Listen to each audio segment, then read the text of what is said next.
Chapter 501. You have a glib mouth. Of course Bengong know that you have big guts. Else you would not deliberately make Bengong look bad during the tribute banquet. Thinking of what happened during the tribute banquet, a trace of killing intent flashed in Princess Ming-An's eyes. One had to know that she was the most favored princess of the Qin kingdom. Even in the Qin kingdom's royal family, everyone had to fear her. She did not expect that when she arrived at the Ming-Chi that was inferior to the Qin country, she was led by Shan Miao to faint at the tribute banquet. Thinking that she would not have any face left, Princess Ming-An could not wait to kill the person in front. If it was not for the fact that they were still in Ming-Chi's territory and Huang Fuhao's warning, Princess Ming-An would have already let Shan Miao lose her life. She suddenly looked at Shan Miao and smiled. Bengong see that your archery skills are outstanding and feel that the Qin country's palace lacks a sister like you. Why not make a request to your emperor to let you follow Bengong back to the Qin country? Shan Miao almost laughed. In the past and present lifetime, this Princess Ming-An seemed to be at odds with her, but these words seemed to have returned to the previous lifetime. When she was willing to go to the Qin country to be a hostage, Princess Ming-An also said the same thing to Fu Xiu-yi. She said, "Your Majesty need not worry. Since it is Ming-Chi's Empress, the Qin country will naturally treat her well and is Bengong's good sister." In the end, in the Qin country, the humiliation she suffered was no less than when she was in Ming-Chi. After Shan Miao returned to the Qin country, she was able to fight with Mei Furan in the inner palace for such a long time. Many things were due to the 5 years of experience in the Qin country, where she learned to endure and hide. If your highness has this intention, just tell his majesty. Shan Miao smiled without a care. If your majesty agrees, this official's daughter can only follow your princess highness to the Qin country. Princess Ming-An wanted to ridicule and suppress Shan Miao, but did not think that Shan Miao would actually retort. Shan Miao was Shen Xian's precious daughter, and even if Emperor Wen Hui wanted to protect Shen Xian, he would not touch Shan Miao for the time being. She glared at Shan Miao. Shan Miao looked at her with a smile and did not speak. "Don't worry, it would be too unfair for you to go back like this." Princess Ming-An coldly smiled and her eyes were filled with viciousness. "Why not enter my crown prince older brother's residence and be a concubine? Or become a side concubine? One think that the emperor of Ming-Chi is also very willing." Shan Miao frowned slightly. If Ming-Chi wanted to have a good relationship with the Qin country, a marriage was indeed a good method. If Princess Ming-An really managed to persuade Huang Fuhao, and Huang Fuhao proposed to marry Shan Miao back to be a Sufei, Emperor Wen Hui would also agree. No matter how unwilling Shen Xian was, he could not go against the entire country. Seeing that Shan Miao was slightly absent-minded, Princess Ming-An's lips hooked up into a sneer and suddenly gave a look to the maid beside Shan Miao. That maid suddenly stretched out her hand and pushed Shan Miao, who was standing at the side of the pond, into the pond. This time it was fierce and strong, and Shan Miao was caught off guard and fell into the pond. Jingjia and Guyu cried out in alarm, and when they wanted to come over to help, it was already too late. Shan Miao could almost feel the cold air from the water splashing on her clothes, but her lips were also ice cold. Princess Ming-An's methods were nothing more than this. Since one was unable to really hurt her today, one must let Shan Miao suffer a bit. This kind of result was almost what Shan Miao could predict. Shan Miao fell into the water with a plop sound. She knew how to swim, and even though the water in early winter was cold, it was not to the extent that she could not move. But she heard another plop sound beside her, and at first she thought that she had heard wrongly. When she popped her head out, she saw that the water was also splashing, and that rolling golden color. If it was not Princess Ming-An, who else could it be? Princess Ming-An's screams almost pierced one's ears. She did not seem to know how to swim as she screamed, "Someone come! Someone come!" Chapter 502. Princess Ming-An's maids also panicked when they saw this, and one after another went to look for bamboo poles to save people. Those who knew how to swim were all guards, but the guards were all males. Princess Ming-An was of noble birth, and one feared that if one were to touch her body, their heads would be seen the next day. Thus no one came forward to save her. Moreover, the place where Princess Ming-An fell into the water was just too far away. Shan Miao was pushed into the pond, and fell from the side of the pond, so the place where she fell was not far from the side of the pond. But Princess Mingyan was perfectly fine, but she actually fell directly into the middle of the pond, and even the bamboo poles could not reach her. Shen Miao looked at this comical look, and actually felt that it was somewhat funny. But now was not the time to watch the show in the water, and when everyone was in a flurry, she was leisurely swimming towards the pond. When she swam to the edge of the pond, Jingzhe and Guyu were already pulling her up in a panic. Halfway through, one heard an angry shout, "What is going on here?" One saw two males walking in from outside the garden. One of them was wearing a golden robe and a jade crown on his head. His face was so gloomy that it seemed as though water was about to drip out, and destroyed his handsome appearance by 30%. The other person was wearing a golden purple robe, a black cloak, and a half-silver mask that covered his face. But it did not change his heroic appearance, and followed Huangfu Hao's footsteps unhurriedly. Replying to Your Highness, the princess has fallen into the water.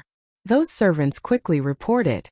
Seeing the crowd of servants in a flurry, Huangfu Hao took a deep breath, and subconsciously looked at Prince Rui's expression.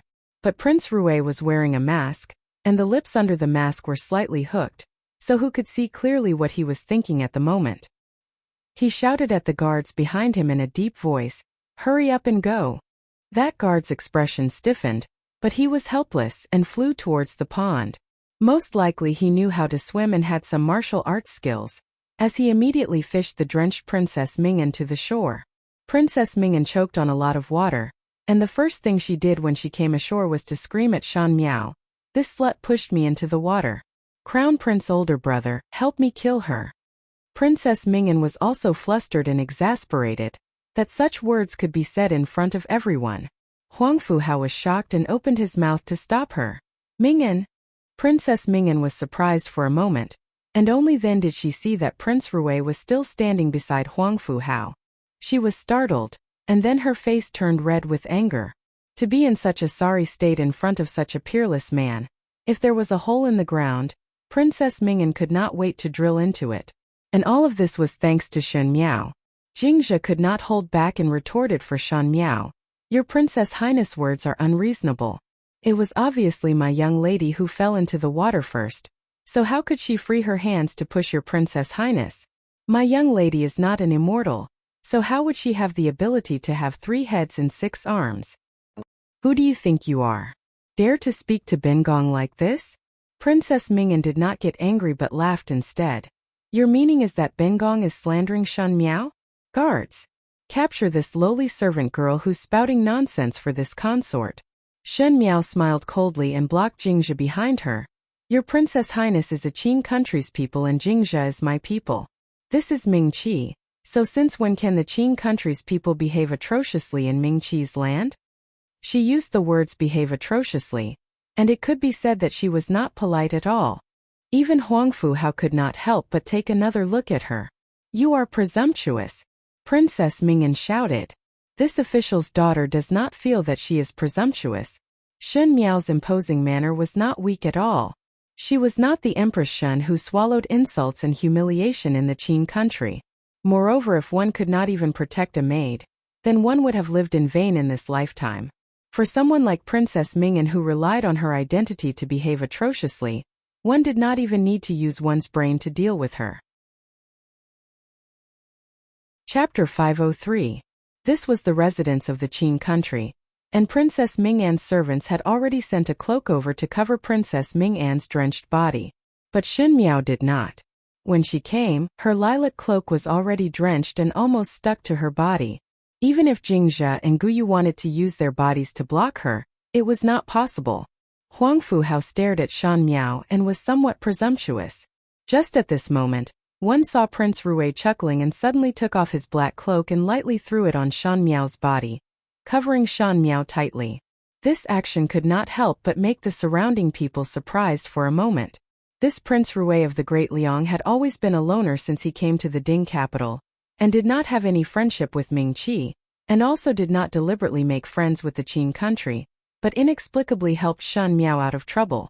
Huangfu Hao's gaze towards Shen Miao was deep in thought, but Princess Mingyan was biting her lips in jealousy.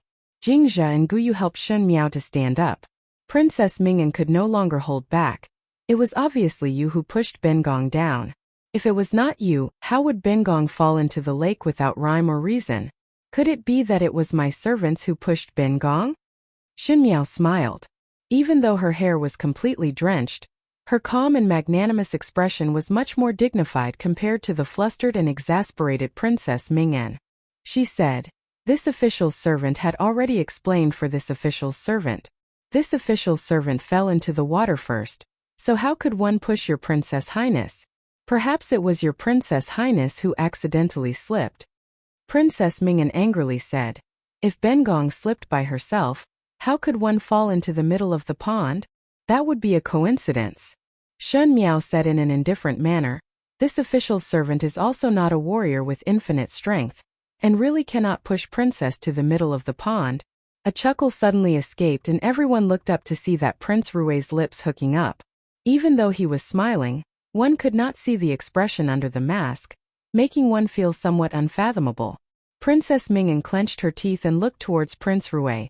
"Since your highness is here, one is not a Ming-Chi person nor a Qin country person. May your highness come and preside over justice and see who is lying between Bengong and Xunmiao?" When Huang Fuhao wanted to stop Princess Ming'an, it was already too late. Huang Fuhao's heart was filled with rage. Princess Ming'an was arrogant and willful, but did not have any brains. Even though he knew that Princess Ming'an was here for Xunmiao, he did not expect that Princess Ming'an would use such a stupid method. If it was not good, Xunmiao would use the trick of injuring herself to gain confidence, and Princess Ming'an would not end up well. What was even more coincidental was that Prince Rui of the Great Liang suddenly came over for a visit, and saw this chaotic scene. Huang Fuhao simply wanted to strangle Princess Ming'an. Xunmiao's eyes hung down, but Princess Ming'an looked up at him with a face of hope. Huang Fuhao's face was somewhat awkward and Prince Rui's lips hooked up. Why should this prince care about these trivial matters? Princess Ming'an was surprised for a moment and Xunmiao secretly rolled her eyes. "Your residence is quite lively." One could not tell if Prince Rui's words were sarcasm, but that light tone suddenly made Huang Fuhao unhappy. He glanced at Xunmiao, who was wearing Prince Rui's cloak, and suddenly smiled. Today was only a misunderstanding. One did not expect that young Lady Shen would be implicated because of this. Bengong will apologize to young Lady Shen on behalf of my younger sister, and hope that young Lady Shen would not take it to heart. Older Prince. Princess Ming'an did not expect that Huang Fuhao would actually give in to Xunmiao, and her heart was anxious as she shouted out in dissatisfaction. But she was coldly glared at by Huang Fuhao, and dared not make a sound, but the gaze that she looked at Xunmiao was filled with jealousy and hatred. Xunmiao looked at Huang Fuhao and lightly said, "Since His Highness the Crown Prince has spoken, this official's daughter would not dare to disobey." These tolerant words were said reluctantly, as if it was very forced. This made the fire in Princess Ming'an's heart rise again. Huang Fuhao was also startled and looked meaningfully at Xunmiao. Chapter 504. Xunmiao lowered her eyes and restrained the myriad of emotions in her eyes. Huang Fuhao, this person on the surface looked magnanimous and polite, but in fact he was very ruthless. This kind of ruthlessness was different from Fu Xiuyi's ruthlessness and was something that could not be concealed. Initially, when she was in the Qin country, there was one time when Huang Fuhao was drunk and wanted to humiliate her. If it was not for Guyu who risked her life to protect her innocence, one feared that when she returned to the Ming-Chi palace, the first thing that awaited her was a piece of white silk. The imperial family of Ming-Chi would not allow an unchaste empress. Even so, because Guyu offended Huang Fuhao used his guard sword to stab her to death. Xunmiao would never be able to forget that Huang Fuhao's sword had pierced several holes in Guyu's body and blood kept flowing out, but Huang Fuhao ordered people to throw Guyu's body into the wolf pack. She could not do anything. She had lost her dearest person in the Qin country, and could not even collect Guyu's corpse. If one were to say that towards Princess Ming'an, Xunmiao had some disgust, but towards Huang Fuhao it was a blood feud. She just didn't have a way to make Huang Fuhao pay the price. Huang Fuhao's gaze became more and more suspicious, and in the instant that Xunmiao's eyes closed, he seemed to have detected some kind of obvious emotion that made his body feel cold. He didn't understand what it was, but he instinctively wanted to find out. Just as she wanted to speak, Prince Rui suddenly moved sideways. His stature was extremely tall and straight, and the petite Shen Miao was almost unable to be seen when he blocked her. Today is not the right time to come. Prince Rui swept a glance at Huang Fu Hao and Princess Ming'an. It was obvious that one could not see his expression, but both of them felt that Prince Rui's eyes were somewhat cold. He continued, "Come back another day." Huang Fu Hao originally wanted to persuade a few words. The current situation was still unclear. No matter what, the Qin country did not want to be enemies with the Great Liang.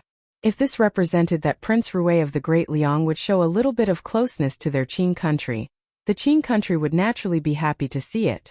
One thought that one would be able to get close to Prince Rui today, but one did not think that it would all be ruined by Princess Ming'an. He fiercely glared at Princess Ming'an and helplessly said, "It is Bengong's poor hospitality. When your highness comes again, Bengong will definitely entertain you with great hospitality." Prince Rui chuckled, but no one knew what it meant. He turned around and was about to leave, but suddenly stopped his footsteps and looked at Shen Miao with a smile that was not a smile. "Since young lady Shen is also drenched, it is better to return to the residence earlier. Are you willing to return with this prince?" Shen Miao took a deep breath and broke into a smile. "Many thanks to your highness, Prince Rui." Huang Fu Hao and Princess Ming'an watched as both of them brushed their sleeves and left. Princess Ming'an almost bit her lips until they broke. "Crown Prince older brother. That slut is seducing Prince Rui. She even pushed me into the water. I can't just let this go." "Shut up, idiot." Huang Fu Hao looked at her coldly and warned, "Bengong will let you off this time for today's matter. If there is a next time and you mess things up, when Imperial Father blames you, Bengong will not be able to protect you." Turning around, he flicked his sleeves and left. After being lectured by Huang Fu Hao, Princess Ming'an did not dare to retort, but her hatred towards Shen Miao deepened by another level. Especially when she saw the back view of both of them leaving, it made her heart feel as if it was being cut by a knife. She had always been willful and selfish, but with her beauty and golden branches and jade leaves, there was never a male that caught her eye. It was not easy to find a male that caught her eye, but he seemed to take care of Shen Miao. How could she endure it? Princess Ming'an clenched her fists and said hatefully, "Shen Miao, Bengong will definitely make you wish you were dead." Outside the residence in the Qin country, Shen Miao's horse carriage was still parked at the entrance. Seeing Shen Miao appearing with an unfamiliar male's cloak draped over her, and her hair dripping wet, Emoqing suddenly became nervous. "Young lady." Chapter 505. No harm. Shen Miao waved her hands and said, "Return to the residence first." This prince helped young lady Shen, but young lady Shen did not even say a word of thanks. This is too heartless. Prince Rui crossed his arms and spoke unhurriedly, making Jingzhe and the rest surprised for a moment. Shen Miao looked at him coldly. "Is Prince Rui playing happily today? That depends on whether you are happy or not." He laughed. Even with a mask, Shen Miao could see the vile expression of this person in front of her. "Princess Ming'an falling into the water was done by you?" She leaned close to Xie Jingxing and whispered, "Why did you do that?" Xie Jingxing looked down at her. She was petite, and when Xie Jingxing wanted to whisper to her, he had to bend down slightly. When their eyes were at eye level, it seemed a little too intimate and could be considered as ambiguous. His voice was low and sweet with a slight teasing. "What thing is she to bully you?" After pausing, Xie Jingxing stared at Shen Miao and said, "Am I not your person? It is reasonable to help you." Shen Miao suddenly took a step back and distanced herself from him before saying indifferently, "Then many thanks to you. Thanking is not something that can be done with just words." Xie Jingxing's lips hooked up. This prince needs to think about it. Shen Miao was too lazy to speak more with him and boarded the carriage without a second word. Emoqing was worried that Shen Miao would catch a cold and rush towards the Shen mansion without stopping, and very quickly disappeared from the alley. Looking at the distance where the carriage could no longer be seen, a tall male suddenly appeared behind Xie Jingxing. Xie Jingxing's eyes turned cold as he said, "Go check if Huang Fu Hao had ever been to the Ding capital before." The male bowed his head and left. Xie Jingxing turned his head and looked at the main doors of Prince Qin's residence. His lips hooked up, but there was a flash of coldness in his eyes. On the way back to the residence, Jingzhe and Guyu did not dare to speak. No one expected that Shen Miao would be so difficult when she went out today. This Princess Mingyan's guts was just too big. She even dared to push someone into the water in broad daylight. Jingzhe's eyes were red. At that critical moment, she did not care about the other party's identity. Now thinking about it, that person was after all the princess of the Qin country and she was just a lowly servant. If the other party really wanted to do anything to her, Jingzhe herself would not be able to do anything. Only now did she remember that she was afraid. Shen Miao on the other hand was in a calm mood. She had long known that Princess Mingyan did not have good intentions, but because of the overall situation, even if no one came today, when Princess Mingyan arrived, she would get people to fish her out of the water, and would not really take her life. One did not expect that a fiend would suddenly appear and push Princess Mingyan into the water. Naturally, this was Xie Jingxing's tricks. Xie Jingxing was lawless and had no regard for anyone, and even schemed against Princess Mingyan in front of Huang Fuhao. Perhaps when Huang Fuhao thought about it later, he would also realize that something was wrong. After all, Princess Mingyan fell to the middle of the pond, and if one did not have martial arts, how would one be able to do it? And the only outsider who knew martial arts was Xie Jingxing. Even if one did not know if it was done by Xie Jingxing, one would always have some suspicions. But Shen Miao's eyes slightly moved. Xie Jingxing's move made Princess Mingyan to be in such a sorry state, and it really made one feel refreshed. If there was no Xie Jingxing today, even if she was in the right, she would still suffer. Now that she was in the right, she would still suffer, but seeing that Princess Mingyan was beaten up, she felt that the suffering was worth it. Jingzhe and Guyu looked at Shen Miao with some worry, but one did not know what Shen Miao was thinking about, and the corner of her lips slightly rose, as if she was somewhat happy. Both of them looked at each other and were somewhat at a loss. They did not know how Shen Miao would be happy after being pushed into the water by others. When they returned to the Shen mansion, because Shen Miao was dripping wet, she could only sneak in from the back door. Jingzhe quickly took a handkerchief to wipe Shen Miao's hair, and helped her change into a clean set of clothes. Guyu then instructed the kitchen to boil ginger tea. Shen Miao sat for a while before asking, "Why do I not see Bai Lu and Shuangjiang?" Before she left, she let Bai Lu and Shuangjiang stay in the residence to wait for news, but there was no one at the moment. Just as she was speaking, one saw Bai Lu returning from outside. When she saw Shen Miao, she was pleasantly surprised. "Young lady has finally returned." Just now Foreign asked this servant, "Where did young lady go? And why is one not back yet? What is the matter with mother?" Shen Miao finally managed to dry her hair and asked when she heard that. One heard that the daughter of old general's benefactor came knocking. Foreign is outside chatting with that young lady, and wanted young lady to go and take a look. Shen Miao's hand that was holding the handkerchief paused and her gaze turned sharp. "What is that person's name?" Bai Lu was surprised for a moment and felt that Shen Miao's gaze was somewhat cold, and subconsciously replied, "One heard that it is surnamed Chang." Chapter 506. Ever since Shen Xian's family returned to the capital, this was the first time someone visited the newly bought residence. Luo Shuiyan sat in the main room and was talking to a young female.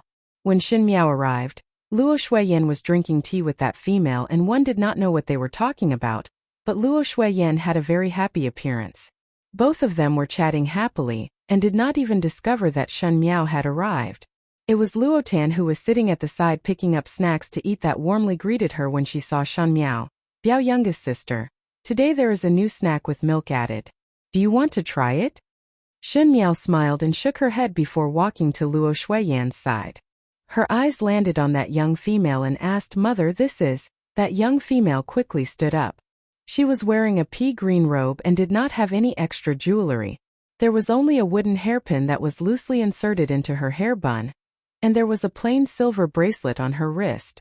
This could be considered a somewhat shabby attire, but there was a faint scholarly aura between this woman's brows.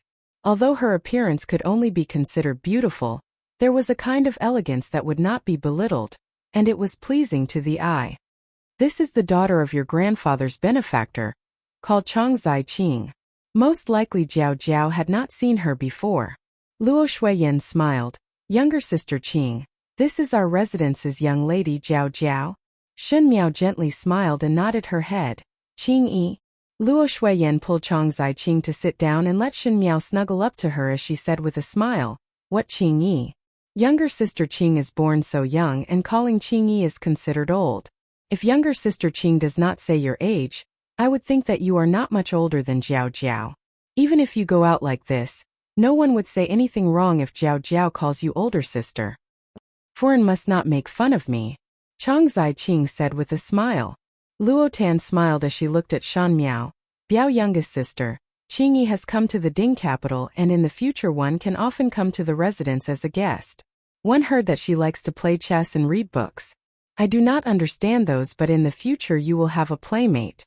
Shin Miao smiled. Luo Tan had always been a straightforward person. Perhaps the Luo family's people were this sincere. Like Luo Shuiyan and Luo Tan who treated others warmly. Shin Miao raised her eyes to look at Chang Zhao Qing. Even so, it was not an easy thing to please Luo Shuiyan. Especially because the members of the Luo family were all military generals, and military generals and civil officials had never seen eye to eye. The more outspoken Luo Shuiyan and Luo Tan were, the more impatient they were with those who only knew how to play with words. But in just half a day's time, Luo Shuiyan and Chang Zhao Qing addressed each other as sisters, and actually liked Chang Zhao Qing very much. Shen Miao's gaze became somewhat cold. Seeing that Shen Miao did not speak, Luo Shuiyan pulled Shen Miao's hand and said, "Why is Jiao Jiao's hand so cold? Recently it is cold outside and it is better not to catch a cold." Jingzhe and Guyu lowered their heads uncomfortably at the back. Shen Miao returned to the residence to change her clothes and just finished drinking the ginger soup. Upon hearing that there was a guest, she rushed over and did not have a good rest. Luo Shuiyan did not know that something happened to Shan Miao at Princess Mingen's place today, and both of them had a guilty conscience. It's winter these few days, so it's naturally very cold. In my hometown, there is a kind of medicinal pouch that is filled with some cold-repelling spices. When one sleeps at night, it is hung at the head of the bed, so that it would be warm the next day. If fifth young lady does not mind, I will make a few and send them over. Chang Zai Qing said with a smile. Younger sister Qing can even do this? Luo Shuiyan smiled. It is said that the females in the Lu province are clever and dexterous. I had never seen it before, but now seeing younger sister Qing one would know. Unlike the young ladies in our residence. She glanced at Luo Tan and Shan Miao and pretended to sigh helplessly. Not to mention medicinal pouches, they do not even know how to embroider a handkerchief. Chapter 507. Shin Miao did not like to do needlework and only felt that it was a waste of time. Needless to say about Luo Tan, he clearly had the temperament of a male. Luo Tan pouted, "Youngest Gu, not to mention me and youngest Biao sister, aren't you the same?" Luo Shuiyan was at a loss for words. She glared at Luo Tan. "Is Aunt Qing from Liuzhou?" Shin Miao tilted her head to look at her and asked with a smile. "The Lu province is not near to the Ding capital. What is the purpose of coming to the Ding capital this time?" Chang Zai Qing's face immediately showed some embarrassment and Luo Shuiyan quickly diverted the topic. "Nothing much, just came to the Ding capital to play for a few days." Shin Miao smiled. "Then where is Qingyi resting at now?" Chang Zai Qing smiled. "Now he is resting in the Shun residence." Shin Miao lightly said. "Oh, it was originally resting at grandmother's place."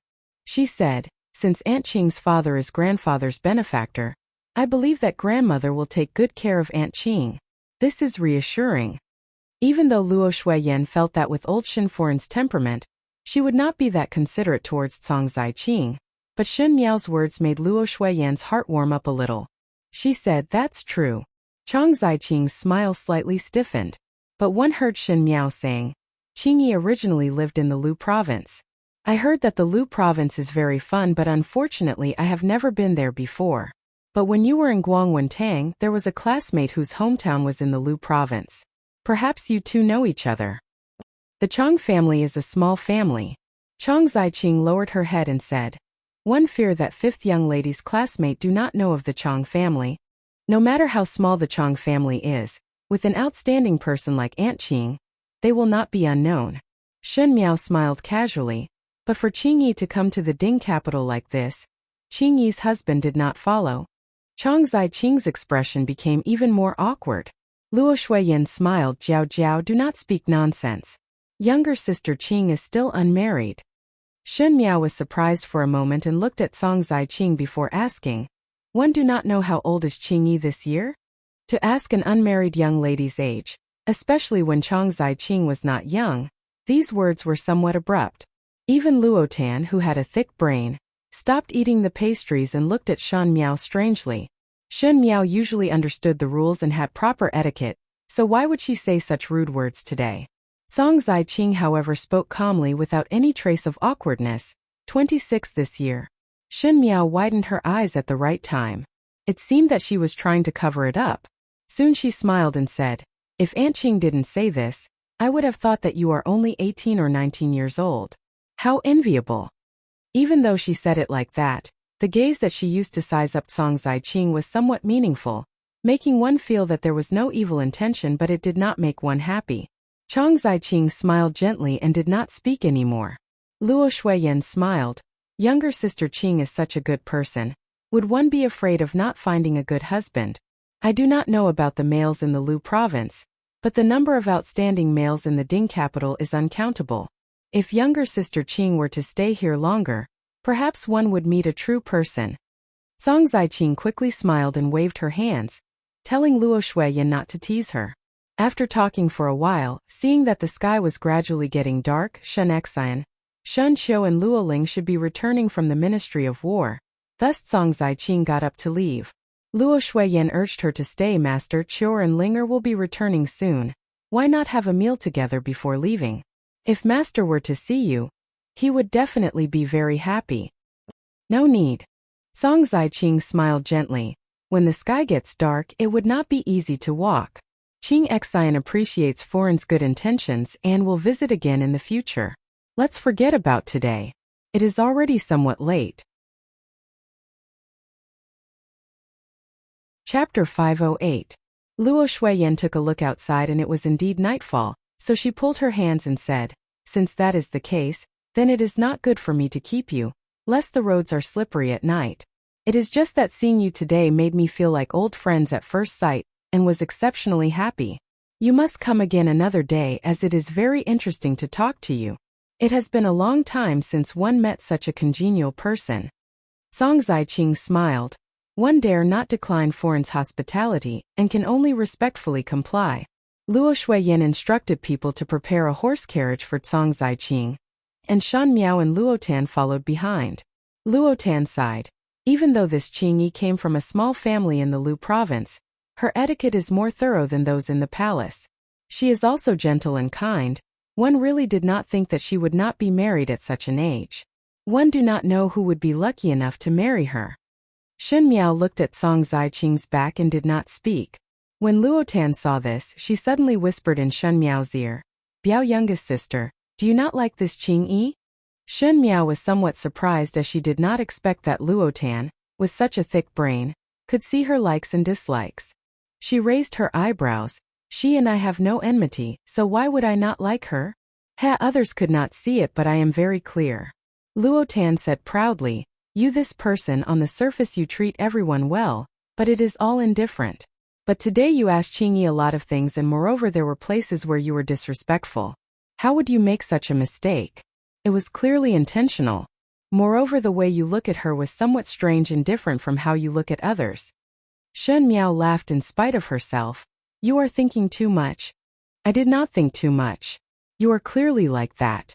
Luotan continued.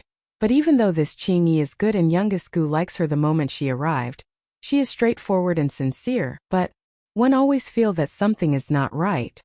"What is not right?" Shen Miao asked. "Think about it.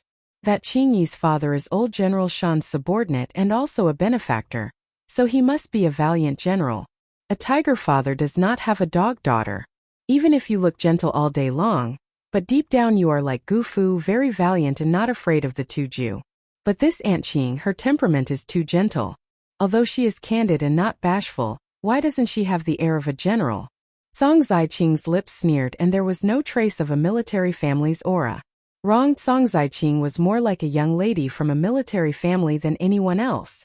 She had studied the art of war to the point of perfection and quietly advanced step by step. One could not see Song Zaiqing's hostility, but it was because her acting was superb. Shen Miao looked at Luotan and did not correct Luotan's evaluation of her valiant. She only said, "Who says that a military family must be valiant?" This Qingyi grew up in the Lu province, and it is possible that Chongforen is also from a scholarly family. Qingyi is just following her mother's character. Luotan pursed her lips. Maybe. Actually, I quite like her. But if you don't like her, I won't like her either. I'll be with you. Shen Miao said. Many thanks to you. But why do you not like her? Luotan asked curiously. Jealous that she knows more than you. Shen Miao swept a glance at Song Ziqing, who was being sent up the horse carriage by Luo Shuiyan, and a trace of coldness flashed in her eyes. How could it be? I can't wait to be happy to have such an intelligent person. Not long after Song Ziqing left, Shen Xian and entourage returned. Luo Shuiyan told her about Song Ziqing's matters. Shen Xian was first surprised and then somewhat lamented. When old General Shen was alive, he often mentioned Chong Hu, this loyal and brave soldier, to Shen Xian, and the Shen family was particular about gratitude. It was just that after old General Shen's death, the Chong family moved to the Lu province and there was no news of them for many years. One did not think that they would suddenly appear today. Shen Xian had seen Song Ziqing before, and at that time Song Ziqing was still a young lady. He said that if Song Ziqing had any difficulties, he could help. Chapter 509. Chong Zhaoqing naturally had her difficulties, but these words could not be said in front of the juniors. After the meal, Luo Shuiyan quickly pulled Shen Xian back to the room, most likely to talk to him about Chong Ziqing's matter. These few days Shen Qiu was busy with the matters of the capital, and even Luo Ling, who had just arrived at the Ministry of War, was very busy, thus both of them would gather together to talk about matters. As for Luotan, she was tired after playing outside for a day, and returned to her room early to rest. In the middle of the night, only Shen Miao's room was lit in the entire Shen residence. Jingzhe and Guyu had long been sent out to sleep by Shen Miao, and when the two maids saw that Shen Miao did not have the intention to rest, they thought that she was worried about Princess Ming'an's matter today. After everyone had left, Shen Miao rubbed her forehead and the book in front of her did not move for a long time. She was not worried at all about Princess Ming'an's matter. Huang Fuhao had lost face in front of Xie Jingxing, and that was to warn Princess Ming'an, so in the recent days, Princess Ming'an would be more peaceful. What made her vexed was Chong Ziqing, who came to visit the Shen residence today.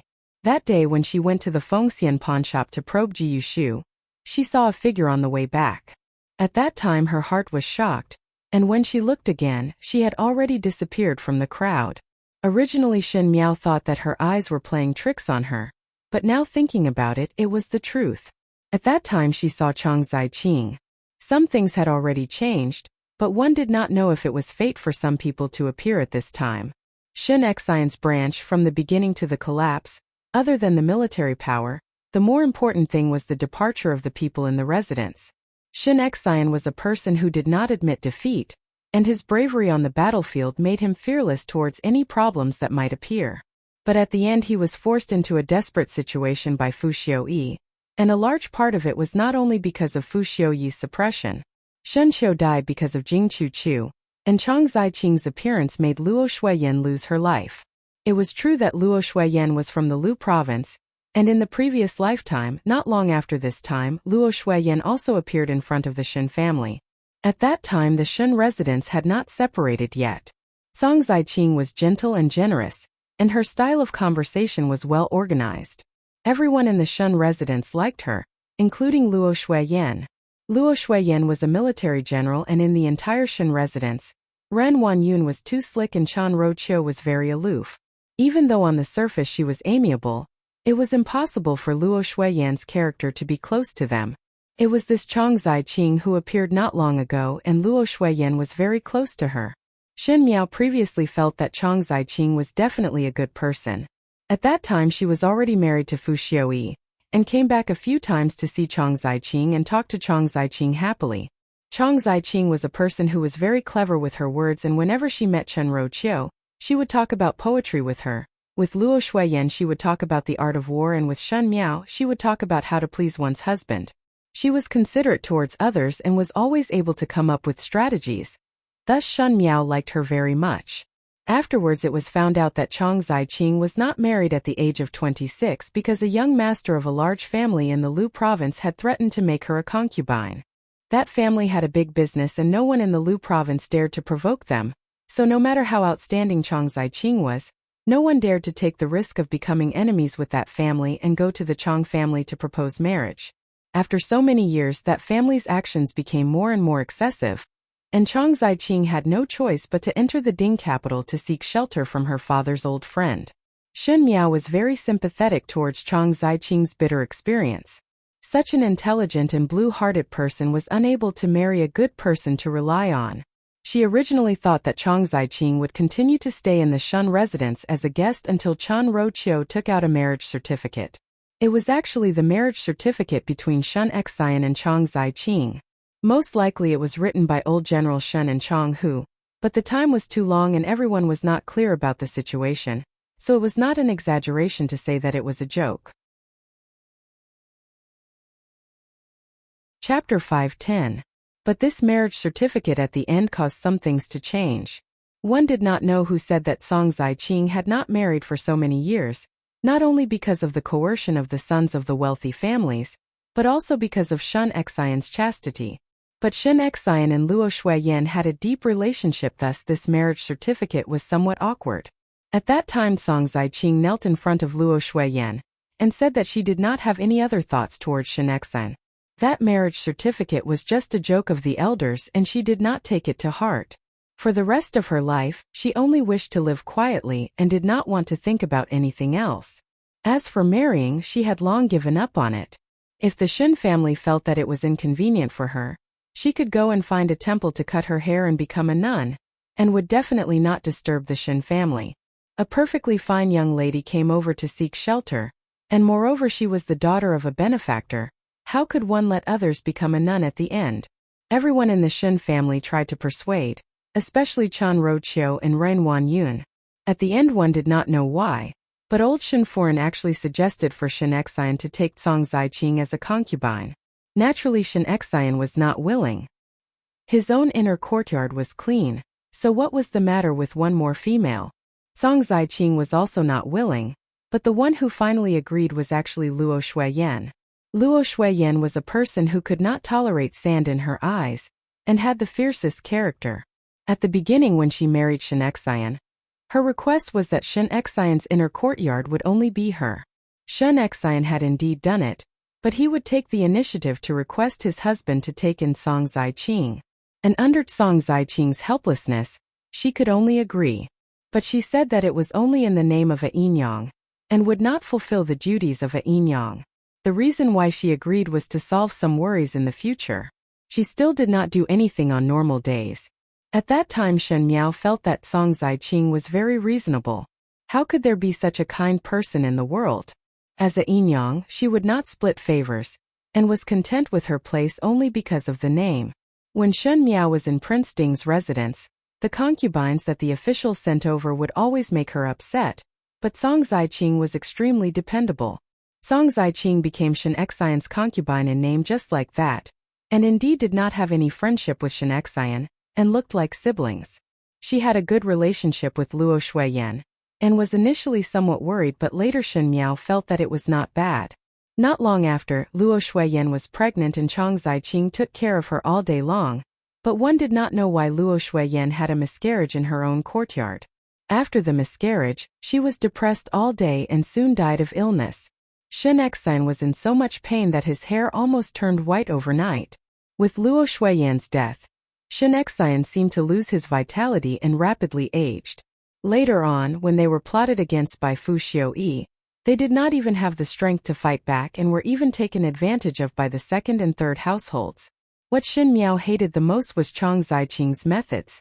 Not to mention that Luo Shuiyan had a miscarriage for no reason at that time.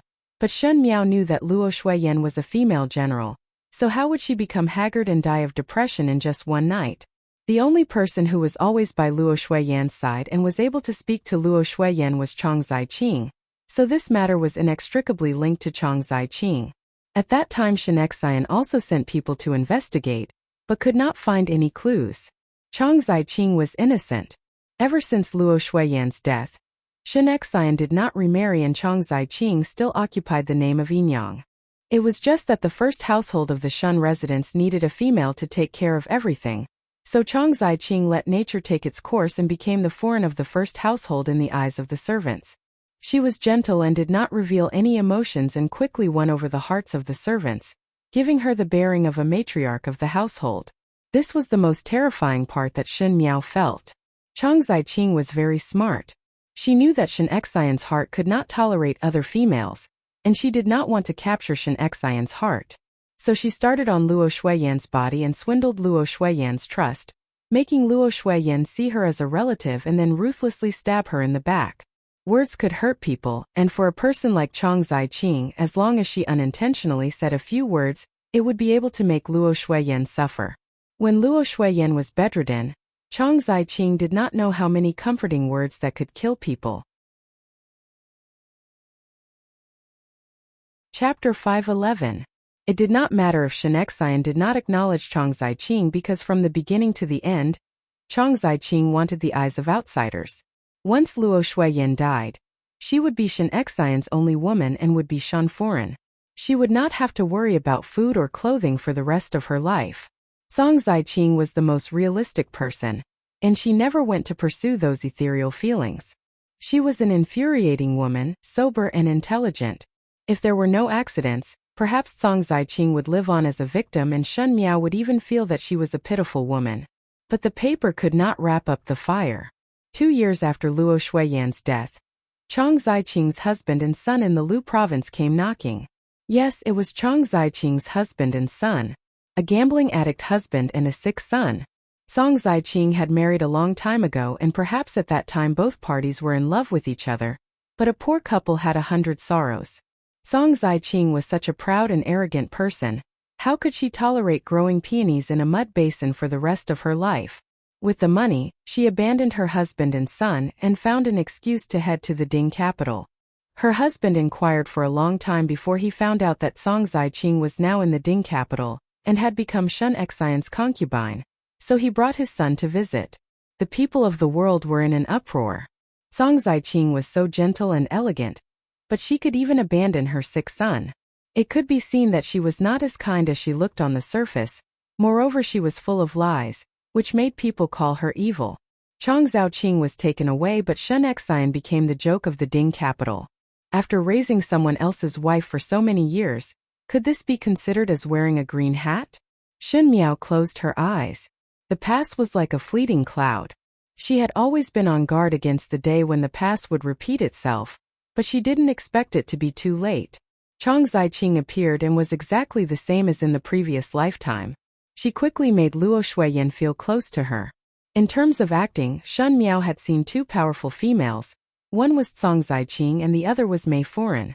It was just that Mei Foreign would be somewhat free and unrestrained to reveal her true nature, but because Chang Ziqing was too careful, one would not be able to catch a single handle on her. But this lifetime was not the past lifetime. Shen Miao would not let Chang Ziqing live well no matter what. As for how to make good use of this chess piece, he still had to plan carefully. Just as he was thinking, he saw the light in the room flicker. Suddenly, someone said in his ear, "What are you thinking about?" Shen Miao was startled for a moment and subconsciously leaned back and almost fell down. That person grabbed her arm and supported her back with one hand. After supporting her properly, he then withdrew his hand and stood up straight. Under the light, his face was unbelievably handsome, with a familiar mischievous smile on his face. He looked down at her and said, "Why are you so lost in thought? Are you thinking about how to repay me? What are you doing here?" Now that Shen Miao saw Xie Jingxing, she was too lazy to even be angry. But there was a trace of bewilderment in her heart. She had obviously instructed Mo Qing to increase the manpower outside the courtyard, but she did not think that Xie Jingxing would still be in an unguarded state. The people around him were so powerful, one could see the general trend from the small clues. The great Liang's methods were really overbearing. Xie Jingxing smiled. "I am here to collect my clothes." This afternoon at Princess Mingan's place, Xie Jingxing took off his black cloak and gave it to Shen Miao to help her out of trouble. Shen Miao then remembered and saw Xie Jingxing looking at the ground with deep meaning in his eyes. Shen Miao came back in a hurry in the afternoon. and afterwards was anxious to see Cong Ziqing. Thus she brought Jingzhe and Guyu out after changing her clothes. That black cloak was casually thrown on a chair, but one did not know how it slipped down from the chair, and at the moment it was quietly lying on the ground, crumpled up into a ball, looking like a tragic sight. Xie Jingxing crossed his chest and said coldly, "You are really impolite. The clothes of Prince Rui of the Great Liang were at least expensive, but to be casually thrown away like that, it was even worse than a handkerchief used to wipe a table. Only Shen Miao would dare to do that under the heavens." Shen Miao was really not polite with him. "Your Highness's cloak is on the ground. Many thanks." She was even too lazy to say anything. Anyway, the imperial family of the Great Liang had money, and did not lack one or two cloaks. Thinking about it, Shen Miao swept a glance at Xie Jingxing. With such good looks, but he had to change into new clothes every day. One did not know how the Great Liang could afford to raise this prodigal son. The money in the imperial treasury were all used to make clothes. Could it be that he did not go to war because there was no military pay? Xie Jingxing looked at Shen Miao for a while and spoke with interest. "You are strange today. Inexplicably throwing a temper. And your anger is so big." He raised his brows. "Is it because of that Cong Ziqing female in the residence?" Chapter 5:12.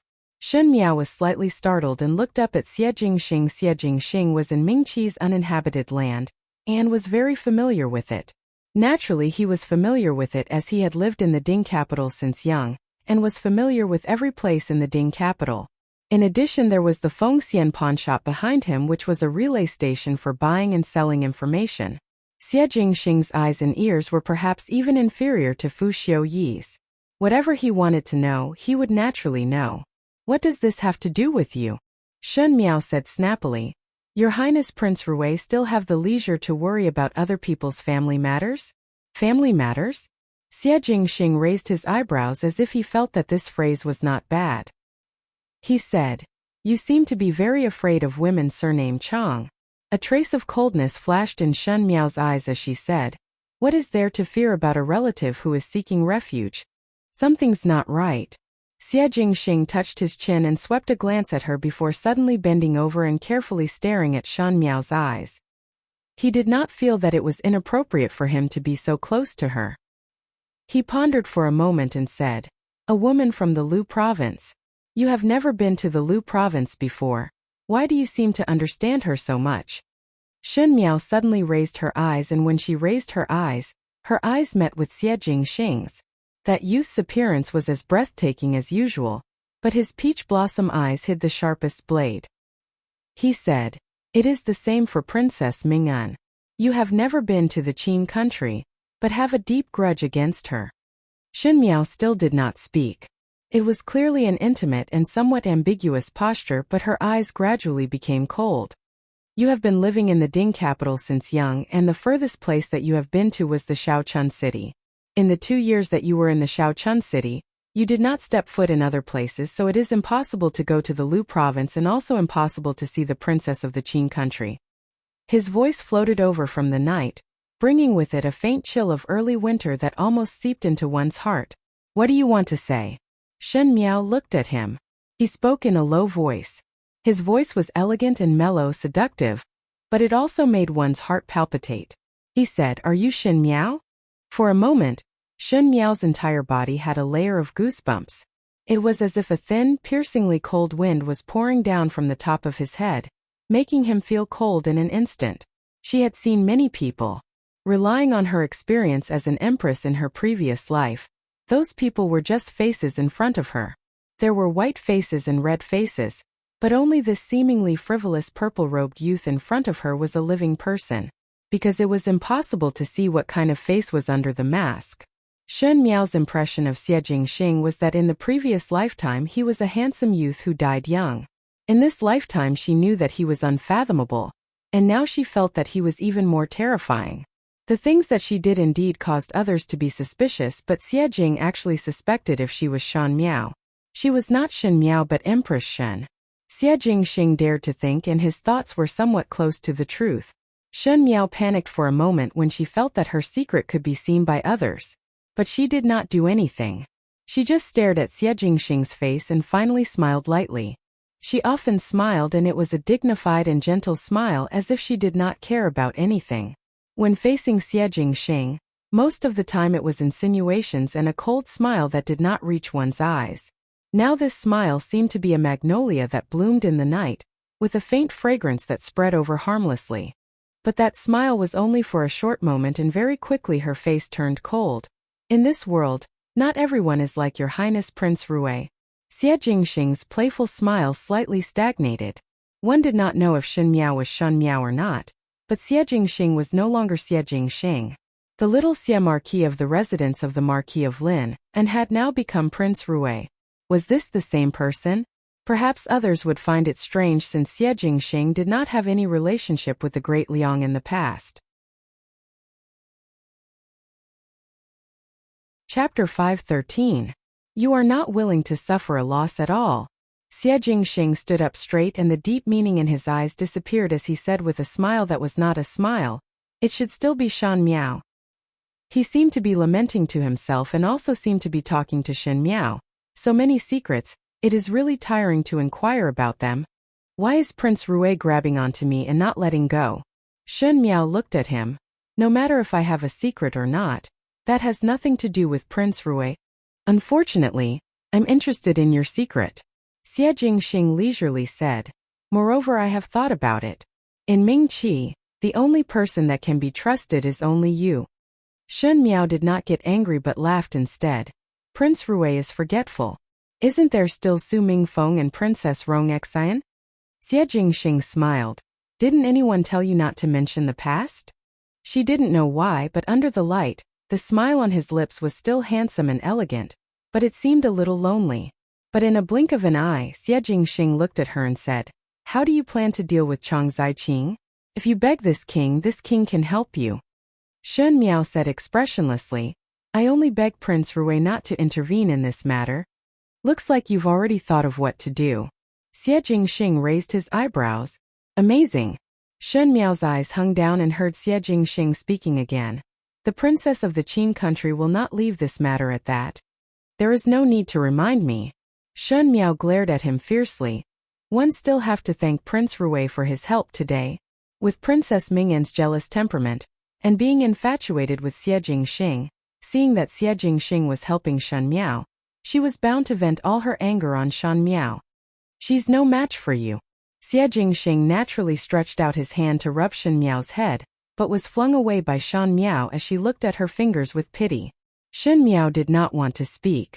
Princess Mingan did not have any brains, so she was not worried at all. The most important thing was Huangfu Hao of the Qin country. In fact, this time Huangfu Hao and Princess Mingan came to the Qin country. It was because of the alliance with the Ming Qi. Ming Qi wanted to be on good terms with the Qin country because the Great Liang was eyeing covetously. No matter what, they could not allow Fu Xiuyi and Huangfu Hao to mix together. Naturally, they had to expend a lot of effort to destroy the tacit alliance between the two countries. Shen Miao's gaze involuntarily landed on Xie Jingxing. In this chess game of vying for the throne, what kind of move was the Great Liang playing? She didn't know. She died too early. So she did not know what Xie Jingxing's situation was like at the end of her previous life. Thinking about it, he did not die in battle, but it was like a cicada shedding its shell, returning to the Great Liang to be His Highness Prince Rui. Xie Jingxing noticed her gaze and smiled. What are you suspecting? Shen Miao looked at him fixedly. When does Prince Rui intend to return to the Great Liang? Can't bear to part? Xie Jingxing swept a glance at her with a smile before looking out of the window. Do not worry. One will not leave for the time being. He said. This prince also wants to see the game between Huangfu Hao and Prince Ding to the end. Shen Miao's heart moved.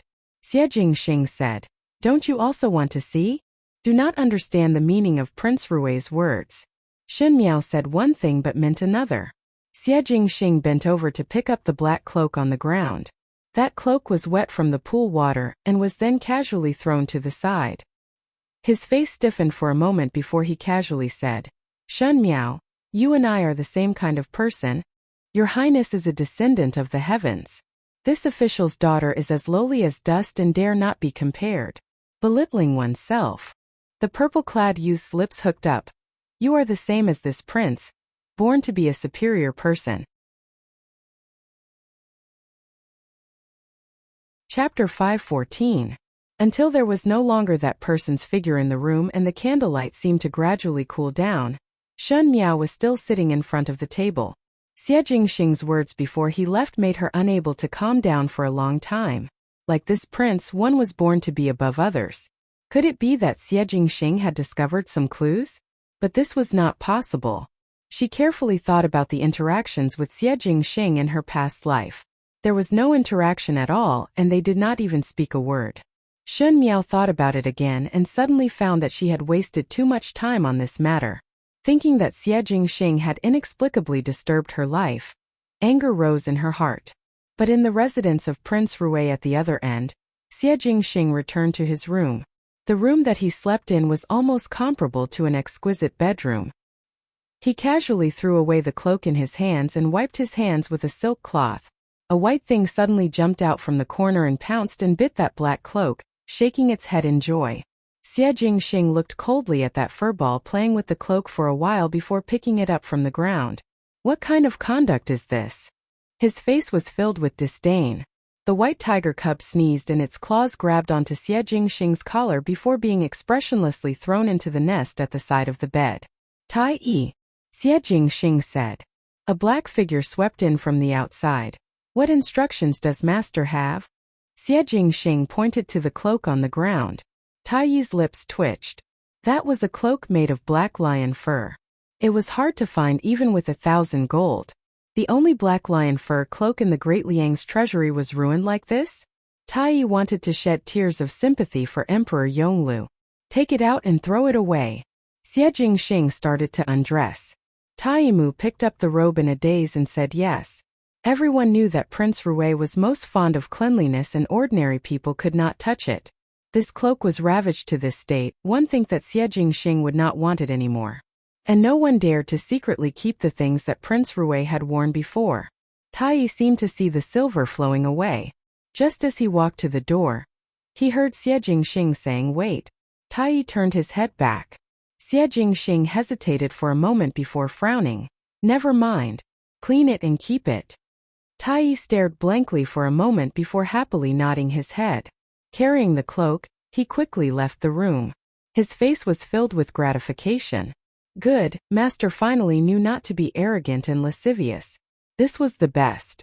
Only then could he support the future of the entire Great Liang. The Ding capital welcomed the first snow of this winter. Snowflakes were scattered all over the ground. The snow-white snow was extremely cute. When winter came, the women on the streets began to change into coats and skirts embroidered with all kinds of patterns. They also wore all kinds of velvet cloaks and cloaks, looking extremely elegant. On such a snowy day, holding an oil paper umbrella and walking alone, if one's face was as beautiful as a lotus flower, one would look even more elegant. In the western courtyard of the Shun residence, there was someone standing in front of the courtyard looking at the flying snow outside. Young Lady Qing also did not enter the room to sit. Stay outside like this and be careful not to catch a cold. The Ding capital is not as warm as the Lu province and the wind in winter is very cold. Someone spoke with a smile. She was wearing a light yellow robe with big sleeves and a light red Rui 100-bird skirt. She was graceful and her hair was combed into a chow bun. If one were to look at her from afar, one would think that she was a young female of some family. This person was Chan Roqiu. That person standing at the side of the courtyard turned her head over. She was wearing a simple snow-green long robe that was elegant and moving. Chang Ziqing smiled. It rarely snows in the Lu province and it is rare for it to snow a few times in a winter. The snow in the Ding capital is really cute. One wanted to take a good look. Chan Roqiu smiled. Appreciating the snow and discussing wine is an elegant matter. Young Lady Qing is indeed elegant. She said, in the future if young Lady Qing were to stay in the Ding capital, it would not be rare to see it a few times. It snows every year and it is so cold. Chapter 5:15. Song Ziqing only smiled and did not speak. Both of them were gentle and elegant, as if they were young ladies from a scholarly family. Each and every move was pleasing to the eye, as if they were a pair of sisters. Chen Roqiu pulled Song Ziqing's hands. No matter how much young Lady Qing likes the snow, one must not stay in this courtyard for too long, lest the cold air enter. There is a heater in the room, it is better to go in and take a seat. Song Ziqing did not decline and both of them entered the room hand in hand. After entering the room, the maid served hot tea to both of them. Chen Roqiu took the lead to take a sip of the tea and smiled at Song Ziqing. I originally thought that since our Shen family is here, there would be a lack of sister to share the exquisiteness of the tea ceremony with me, but one was not able to find one. Now that you are here I am very happy. Third foreign's kindness. Song Ziqing also smiled. Young Lady Qing's temperament is pleasing and anyone would like. Chen Roqiu said, I feel like old friends with you at first sight and know that you are an intelligent and elegant person. You and I are so congenial. One do not know how was the discussion with my eldest Saw a few days ago? After pausing, Chen Roqiu sighed again. My eldest Saw is from a military family and do not know about these tea ceremonies, but is a straightforward and good person. One do not know if it scared you? These words had some meaning of probing. Song Ziqing gently rubbed the lid of the tea and replied submissively, Everyone in physician is very good, and told me many interesting things that one had never heard before. One did not avoid it because of Ziqing's identity, thus Ziqing's heart is grateful. I just knew it. Chen Roqiu nodded her head. You are so sensible and eldest Saw is also straightforward. Naturally one would be able to get along well. Has young Lady Qing seen eldest brother before? Song Ziqing shook her head. That day it was too late and General Shen had not returned to the residence, so I came back first, thinking that it would not be too late to visit another day. Chen Roqiu's smile deepened. It is also good to visit another day. After all we are one family and now we are all staying in the Ding capital. It is very convenient to do anything. Just as she was speaking, one saw a maid holding an invitation coming in from outside and seeing that Chen Roqiu was also there. She first bowed to Chen Roqiu before handing the invitation to Song Ziqing's hands. Young lady, this is the invitation that the concierge sent over. Chen Roqiu's eyes flashed and smiled. Young Lady Qing had just arrived in the Ding capital not long ago and already have good friends? Now that I've sent an invitation, I wonder which family it is? Song Ziqing opened the invitation and took a look before smiling. Third foreign has misunderstood. The people that I know in the Ding capital are only the people of the Shen residence and have no friends. This invitation was sent by eldest Shen foreign. Sister-in-law? Chen Roqiu was surprised for a moment and her gaze towards Song Ziqing was a little more surprised. It seems that eldest Saw likes you very much. Originally when eldest Saw was living in the residence, one would rarely see her send an invitation. Finishing, she seemed to be very happy for Song Ziqing. It seems that you two really hit it off at first sight. My heart is somewhat jealous. Song Ziqing smiled. Third foreign is teasing me again. The date of this invitation is today. Chen Roqiu looked at the invitation in Song Ziqing's hands and said in surprise, Young Lady Qing is not going over to take a look now. At present, one fear that it is somewhat too early.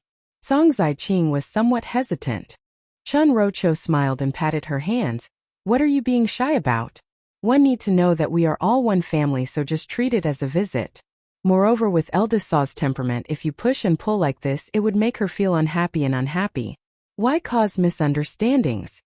Song Ziqing looked at the invitation and Chen Roqiu continued. Actually, to be honest with you, I also have some selfish motives. I was thinking that if you and eldest Saw are on good terms, in the future it would be much easier to explain any misunderstandings with eldest brother and eldest Saw. One still need to rely on you. She sighed as she spoke. Chapter 5:16. Third foreign must not say that.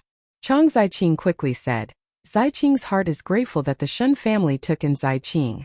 Moreover, a few days ago I went to see eldest Shen foreign and she is a broad-minded person. One think that it is only a momentary misunderstanding. I will go and if there is a chance I will help to explain. Third foreign need not mention that I will do the same. Chen Roqiu was very pleased when she heard that. I know that you are a reasonable person. When she was speaking, she took off a bracelet from her hand and put it on Song Ziqing's wrist. Song Ziqing wanted to decline but was held down by Chen Roqiu. Chen Roqiu said, This bracelet is not worth a lot of money, but the workmanship is exquisite. I know that you are not greedy and would not accept expensive things. Keep this bracelet. Eldest brother might be in the residence today, so it would not be wrong to dress up properly to meet eldest brother and eldest Saw. One cannot let others look down on the Chong family, right? Even if one do not think for yourself, one must think for the Chong family. These words were said from the bottom of her heart, and every word and sentence were for Chong Zai-ching. Chong Zai-ching did not decline again and said, "Third foreign's good treatment of Zai-ching. Zai-ching will remember it in her heart." "What are you saying? We are all one family." Chun Roqiu stood up and looked outside. "Young lady Zai-ching should tidy up first and I will not disturb. Go out while the snow is not heavy so that one can return early at night." She then carefully instructed the two maids who were serving Chong Zai-ching on some matters before walking out of the door. After Chun Roqiu left, Zhao Mama kept Chong Zai-ching's invitation and said, "Young lady really want to go to the Shun mansion to meet that eldest Shun foreign?" See. Once Chun Roqiu left, Chong Zai-ching's smile faded. Even though it was still warm and elegant, it was as if it was a different person and was not as sincere as before. That eldest Shun foreign, Zhao Mama was somewhat hesitant, is a good person. Chong Zai-ching sat in front of the table and opened a small box of rouge. She pursed her lips. The color of the rouge was very light and with such a shallow layer. It was like a faint pink color coming from her lips, making her look even more charming. He's a good person. I can rest assured now. Granny Zhao breathed a sigh of relief. Yes. Chong Zai-ching looked at herself in the mirror, but one did not know if she was talking to herself or others. I am also relieved. Outside, Chun Roqiu returned to Chiu Shui Yuan and held the heater in her hands before turning her head to meet Shunyu. "Mother," Shunyu said, "why do you keep running to that Chong Zai-ching courtyard these few days? I've been looking for you a few times, but you've disappeared." "Why are you looking for me?" Chun Roqiu caressed Shunyu's head. Shunyu was getting older, and even though she had the countenance of a flower and the countenance of the moon, but her horizons were so high that it would be a problem to keep it on. One could not just leave it and become an old lady. Chun Roqiu knew that her daughter's heart adored Prince Ding, but how would she have the means to let Shunyu marry Fu Xiu-yi? Shunyu would definitely be unwilling to be a concubine. Shun Wan had been angry with Chun Roqiu a few times because of Shunyu's marriage. Chun Roqiu doted on her daughter, and when Shun Wan found those high-ranking disciples, Chun Roqiu would think of ways to reject them. The embroidery workshop's new designs of clothes. Shunyu said, "Want to let you take a look, which one is better?" Looking at her daughter who was like a flower, Chun Roqiu felt a headache in her heart. She said, "What is the use of these flowery looks? You are already extremely beautiful. If one has the time to do these, it is better to learn from that person in the Western Courtyard." Western Courtyard? Shunyu was puzzled. Mother is talking about that Chong Zai-ching? What is there to learn from her? Chun Roqiu shook her head. "There is a lot to learn. If you have 30% of her ability, then I will be assured." What kind of person was Luo Shuiyan? Even though she treated others warmly, she was not the kind of person who would send invitations to others after seeing them once. Chun Roqiu and Luo Shuiyan had been sisters-in-law for so many years, but it was the first time they saw such an impatient invitation. Chun Roqiu knew that Chong Zai-ching was a person that made one feel comfortable and unable to have any hostility, but to be able to let Luo Shuiyan get close like this, it was really out of her expectations. Chapter 517. But this was a good thing for Chun Roqiu. She tapped Shunyu's forehead and said resentfully at iron for not becoming steel. "In short, you should learn more from her in the future. It is much more useful than looking at clothes." In the Shun mansion, Guyu was combing Shun Miao's hair as she spoke. "Young lady, to use foreign's name to send an invitation to that young lady of the Chong family. If foreign knew about it, would there be an accident? What is the relationship between using my mother's name and using my name?" Shun Miao lightly said, "After all, we are one family.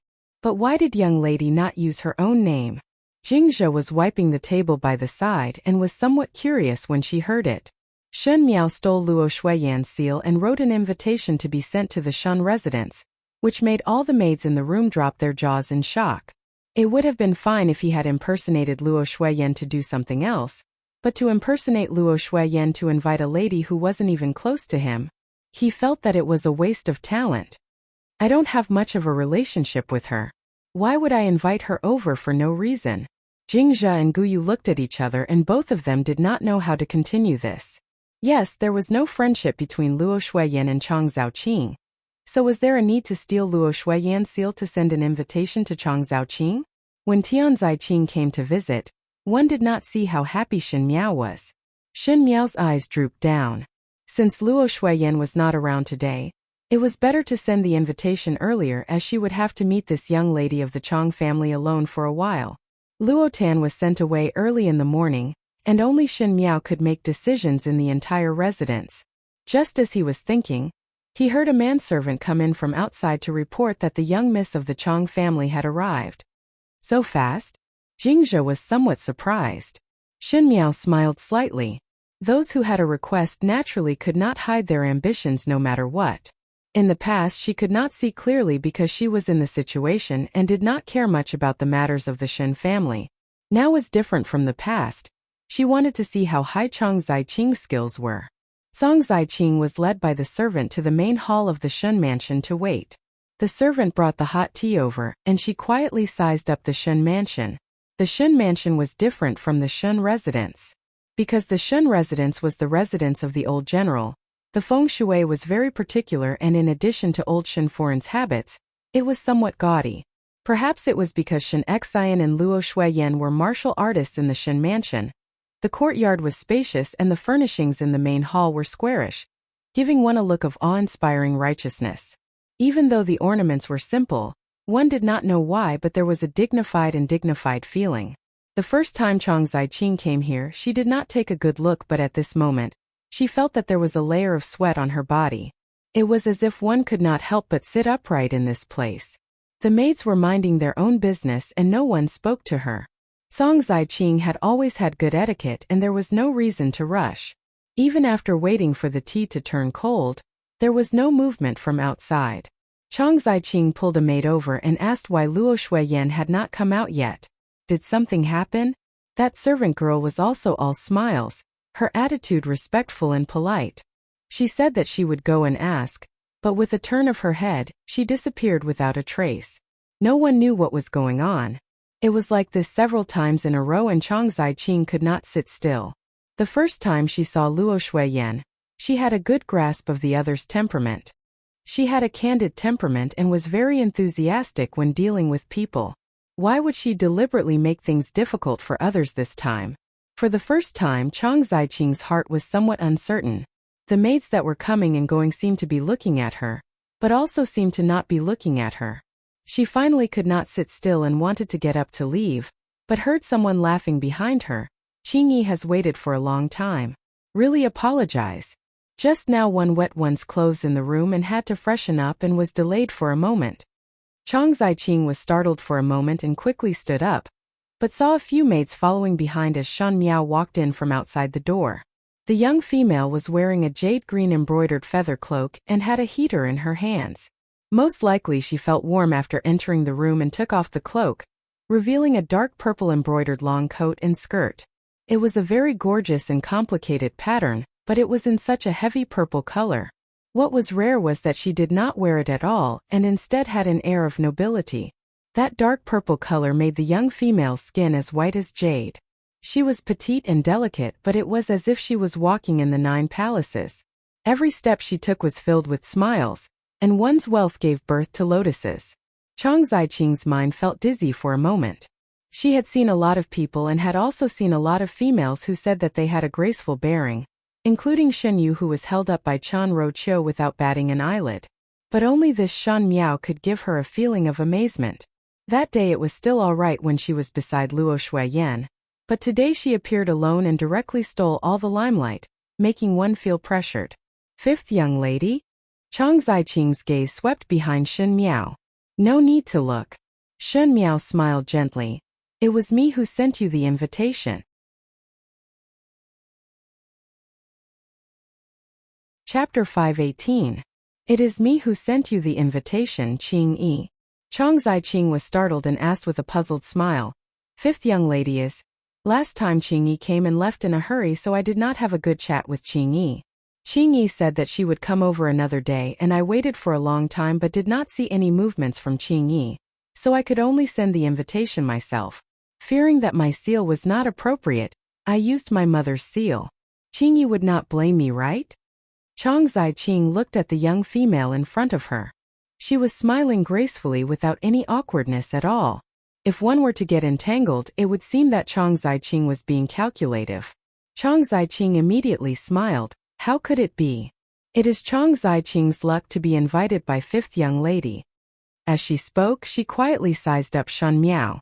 Last time when she returned to the Shun residence, even though Shan Miao was not cold to her, it was not considered warm, and there were even a few places where she was rude. For an inexplicable and sudden invitation, Chang Zaiqing's heart was secretly vigilant. It is very cold in the main hall. Qingyi better go to my room to sit. Shen Miao smiled as she stood up. It is not far from here. I really cannot stand the cold wind. Chang Zaiqing complied obediently. When they reached Shen Miao's room, Shen Miao let the maid serve tea and pastries. The stove was burning brightly and a small gap was opened in the window before closing the door. The room was warm, but it was not stuffy. Shen Miao pushed the teacup in front of Chang Zaiqing. Chang Zaiqing smiled as she picked it up to take a sip, and her expression suddenly became somewhat strange. This is Zhudan tea. The taste is very bitter and astringent without any fragrance. Most likely Qingyi is not used to drinking it. Shen Miao smiled as she explained. Chang Zaiqing's expression slightly paused. She was somewhat puzzled by Shen Miao's actions. The way to treat a guest was naturally to bring out the best tea leaves. Why would one use such poor quality tea to treat a guest? Was it to humiliate her? But Shen Miao's expression did not seem to be like this. Although this tea is bitter, it is very good for the body. Drinking it in winter can drive away the cold and keep warm. My father and brothers are all martial artists, so they always drink vermilion pill tea in winter. Later on, the whole house drank this kind of tea. Shen Miao looked at Chang Zaiqing.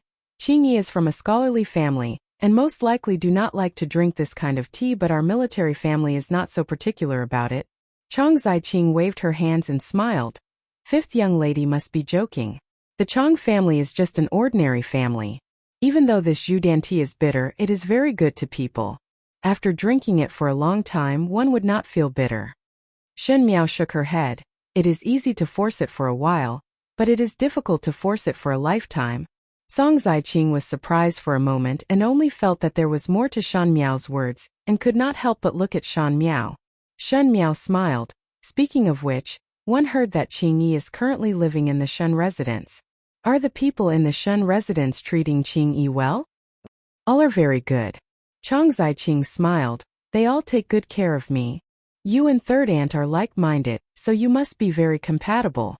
Shen Miao smiled. Third aunt has always liked to play with words, and in the beginning third Shu was very respectful towards her because of this. One think that you have also seen how well third Shu treats third aunt. In the entire third household, third aunt is the matriarch of the household. She then sighed. It is a pity that third aunt does not have a D son. If there was a D son, one need not be so worried. Chang Zaiqing had stayed in the Shun residence for so long and naturally knew that because of the matter of the third household not having a son, Chan Roqiu and Old Shen Foreign were in conflict almost every day. It was just that she did not expect that Shen Miao would actually say such words to her. Shen Miao was after all an unmarried young lady, so it was somewhat awkward to talk about the matters of the third household. However, when Shen Miao spoke, her expression was natural, as if it was not something not worth saying. This made Chang Zaiqing unable to differentiate whether Shen Miao was precocious or naive. Chapter 519. Third Foreign is so kind that in the future there will be many children and grandchildren. Chang Zaiqing followed Shen Miao's words and said, One always loved to compare our first household with the third household. Shen Miao picked up the teacup and blew the tea leaves on the surface before smiling. One is civil and one is military. In the courtyard, there is only one matriarch, but our residence is still all right, as at least there is my eldest brother. My eldest brother is about to reach the age of marrying, and in a few days, one will pick a good marriage in the Ding capital for him. With a sister-in-law and a nephew, This room is considered lively. Shen Miao seemed to be somewhat proud, but in the third household, it is not as lively as our first household. Song Ziqing first thought that Shen Miao was childish and was angry with the third household, but after listening to the complete sentence, she seemed to have thought of something and her expression changed. Correct, in Shen Xian's residence, Luo Shuiyan was stupid and direct, and did not know how to use her heart. The inner courtyard was clean and it was not difficult to tidy it up, but she almost forgot that there was still a Shan Qiu. Shen Qiu was Luo Shuiyan's eldest son and was young and promising. If he married a powerful wife, even if she did not fight for it, she would be suppressed by 3 points. Shen Miao saw the change in Song Ziqing's expression and her eyes became slightly cold. In the previous lifetime, Song Ziqing finally stayed in Shen Xian's inner courtyard, and at that time Shen Qiu was already unable to make it. Shen Miao married into the residence of Prince Ding, and there was almost no one in the entire inner courtyard that could be a threat to Song Ziqing. With such smooth sailing, how would Song Ziqing not grasp the opportunity? But now it was different. Shen Qiu was perfectly fine and a healthy eldest son was here. Thus the possibility of Song Ziqing becoming a wife was forever empty. This female who liked to haggle and clearly weigh the pros and cons, what kind of path would she choose? She picked up the pastries on the table and smiled. It is really a pity for Third Shu. Originally, when grandfather was still alive, he seemed to have said that Third Shu was the most intelligent in the Shen family. He has a dignified appearance and is literate.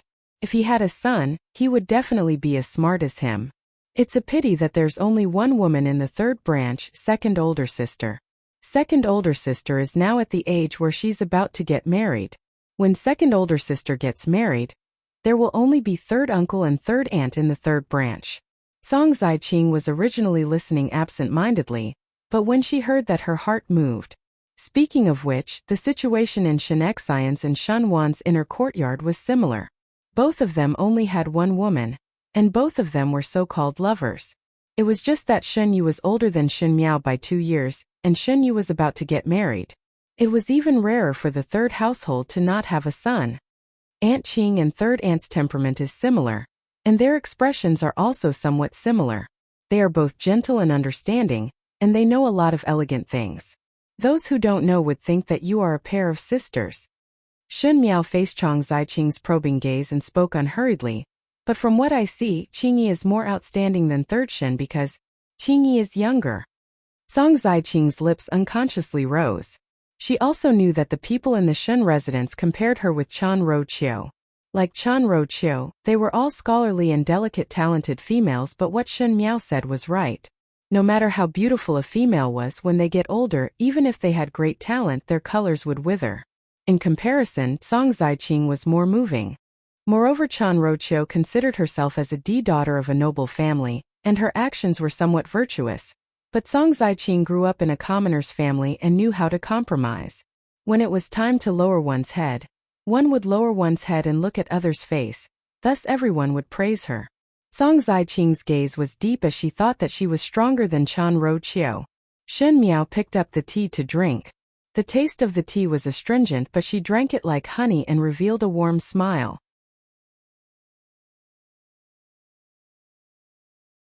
Chapter 520.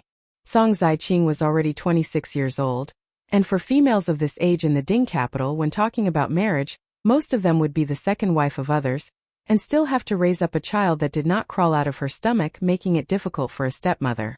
Moreover, the Chong family was from a small family. Even if they relied on the name of the Shen family, it would be difficult for them to marry into a noble family. This Song Ziqing abandoned her husband and son to seek a better life. So how would it be that easy to satisfy? Originally it was just that she did not discover Shen Wan, but since Song Ziqing was best at weighing the pros and cons, Shen Miao would directly spread out the loopholes that Song Ziqing could find in the third household and let Song Ziqing make her own choice. Song Ziqing's expression was fluctuating and her heart was in a mess. Shen Miao's suggestion evoked another thought in her mind, and some things that she had not discovered before came to her mind. That's right.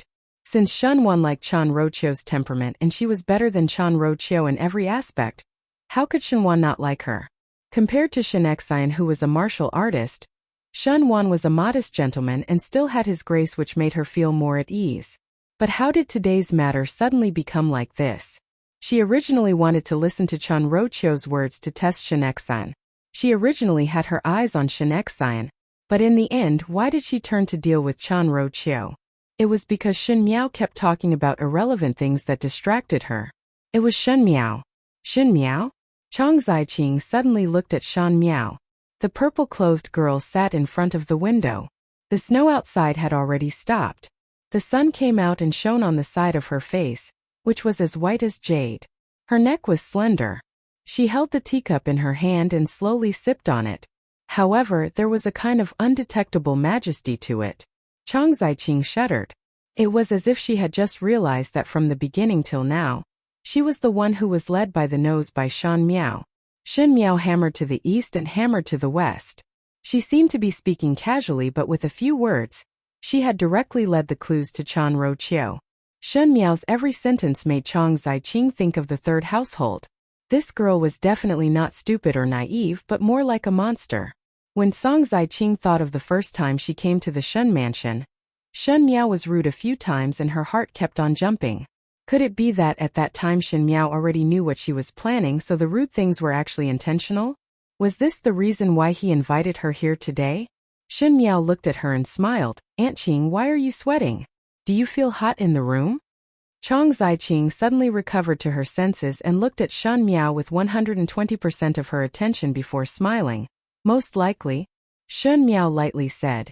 If the windows are closed too tightly, the room would be as uncomfortable as spinning a cocoon around itself.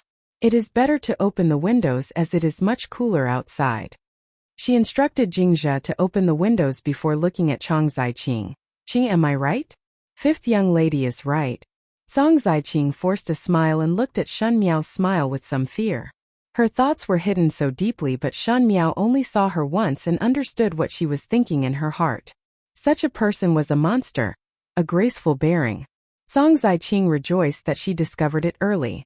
If she really entered Shen Xian's inner courtyard, Chang Ziqing really did not have the confidence to deal with such a monster. Shin Miao smiled without a care. She had clearly told Chang Ziqing that if one wanted to enter her father's courtyard, one must first see if one could deal with her. If one could not, then one would treat it as dying here. One feared that one's path back would be sealed and one would see who was spinning a cocoon around themselves. Chang Ziqing would not take risks as she had always found the most advantageous and safest way. Sure enough, after speaking with Chang Ziqing for a short while, Chang Ziqing said that she wanted to leave. Naturally, Shin Miao would not keep her, and after Chang Ziqing left, Guyu asked curiously, why is that young lady of the Chang family acting strangely, like she was hiding from something? Who scared her?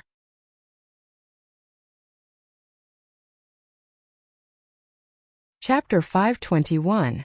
Shen Miao said, instruct the servants not to mention today's matter to anyone. Chang Ziqing did not come to the Shen mansion. Remember this. The two maids complied and left the door. Even though they did not understand why Shen Miao would care so much about Chang Ziqing, but Shen Miao had her own reasons for doing things, so the maids would not say anything. After everyone left, Shen Miao then sat at the table and looked at the bronze mirror absent-mindedly. To let Chang Ziqing harm Chun Rochio was because Chun Rochio was really hateful and had been jumping around for too long. In the previous lifetime, Chang Ziqing and Shen Xian's marriage certificate was accidentally discovered by Chun Rochio. It was Chun Rochio who kept on saying that Chang Ziqing should not be wronged and wanted to seek an explanation for Chang Ziqing. Shen Miao thought that one feared that in the previous lifetime, Chang Ziqing's eyes finally turned towards Shen Xian. And it might not be without Chun Rochio adding fuel to the fire. Since they were twin sisters and good sisters, there was no harm in putting them together to compete in beauty. To see who exactly did Shen Wan like, Shen Miao's eyes became slightly cold. Throwing Chun Rochio to Chang Ziqing to deal with naturally made her happy and relaxed. But Chang Ziqing would not let it go easily. It is just that. Shen Miao frowned. What did Chang Ziqing do in the past lifetime that Luo Shuiyan would end up like a fragrant jade? Until now, she was still a mystery. Because of Chang Ziqing's matter, Shen Miao had been fussing about it for the entire day, and when the family was eating at night, she was thinking about the matter. Everyone saw that she was preoccupied, and Shen Miao excused herself by saying that she was somewhat tired. Luo Shuiyan got someone to make some sweet milk soup for Shen Miao and let her rest early. Lying on the bed, Jingzhe and Guyu tucked her in and blew out the lamp. After putting down the curtains on the bed, Shen Miao closed her eyes. The sky darkened and her breathing gradually calmed down.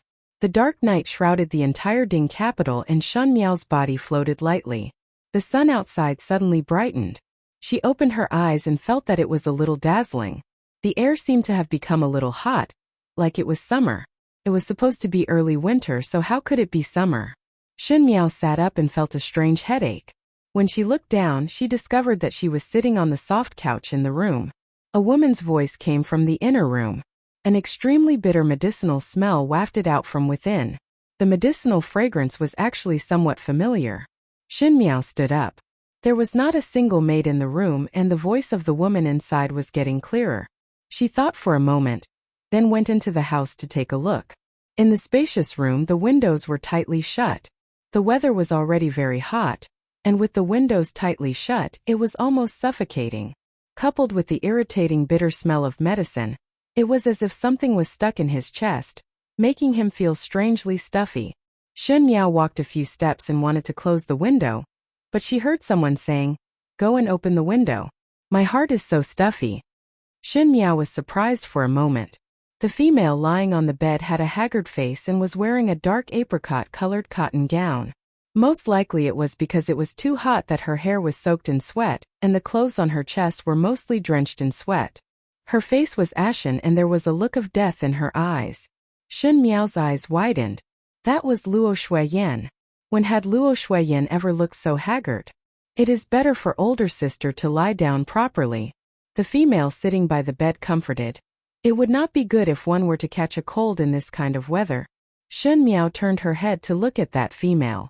Her light green clothes were simple but the material was expensive. The refreshing and refined dressing was of a good age and was a sharp contrast with the lifeless Luo Shuiyan. If this person was not Chang Ziqing, who else could it be? At this moment Chang Ziqing was holding the female's hair bun and holding Luo Shuiyan's hand. Older sister still have to get better.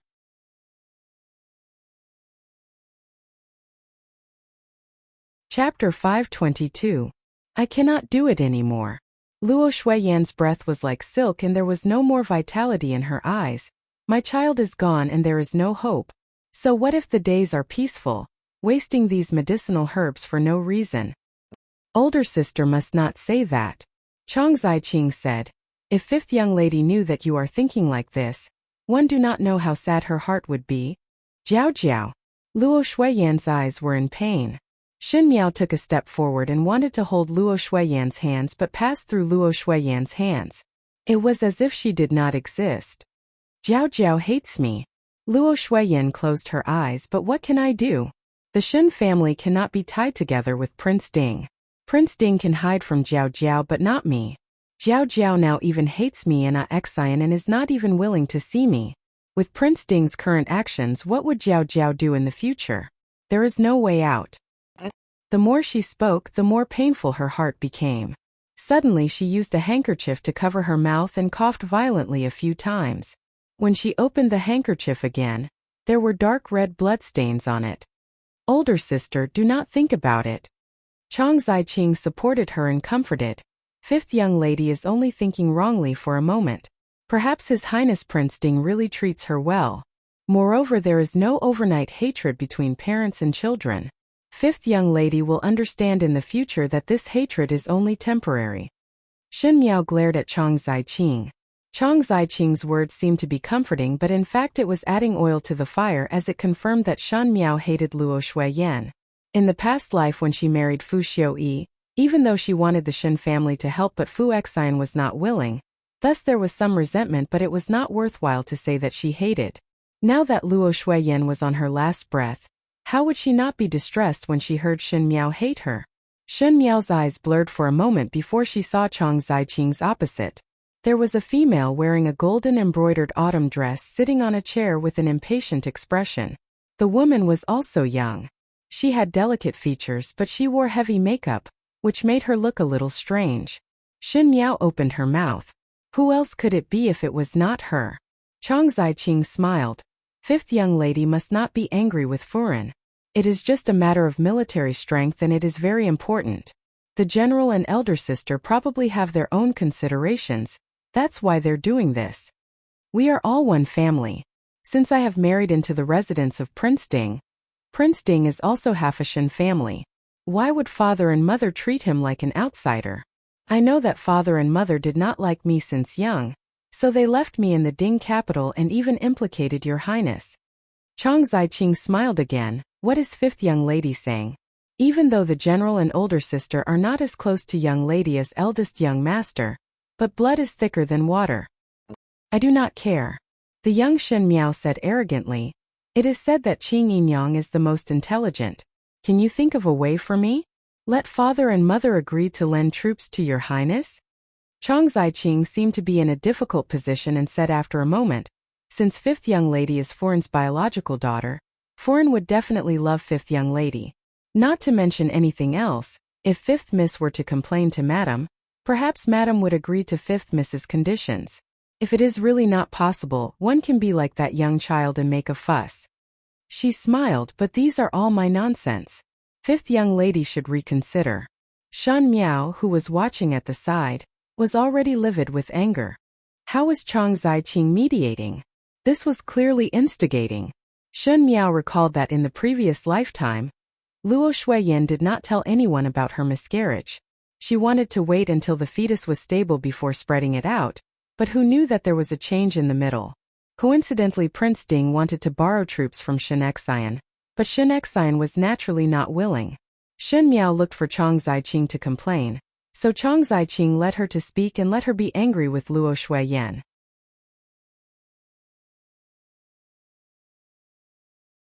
Chapter 523. Shen Miao did not know that Luo Shuiyan had an abortion at that time and passed away. Perhaps at that time Shen Miao thought it was some ordinary words, but at Luo Shuiyan's most vulnerable time, it was tantamount to ending Luo Shuiyan's life. In Luo Shuiyan's view, what did Shen Miao mean when she said that she hated her? No mother would want their child to hate themselves. And at the same time when Shen Miao stabbed Luo Shuiyan, she also said some ambiguous words about how Prince Ding did not treat her well, making Luo Shuiyan worried. With overthinking and Shen Xian not being in the Ding capital, Luo Shuiyan had to be distressed and worried. Losing a son one after another, no matter how stone-hearted one was, one would not be able to withstand this blow. Shen Miao could not wait to rush up and grab the hypocritical smile on Chang Ziqing's face. The scenery flashed and one actually arrived at another courtyard. That courtyard was renovated very elegantly. Chang Ziqing was wearing an emerald green long dress and the maid beside her was slowly fanning her. The summer wind was hot but the fan was soaked in ice, thus the wind was very cool. One heard that Foreign will not be able to last much longer. The mama beside Chang Ziqing said. The physician said that it would be around these few days. Let the servants serve better. Chang Ziqing said. Do not let others talk. The mama complied and said. Yinyang finally managed to endure. Yes. Chang Ziqing picked up the purple grapes in the jar to eat. After so many years, one finally managed to endure. It is just that one do not know about master's side.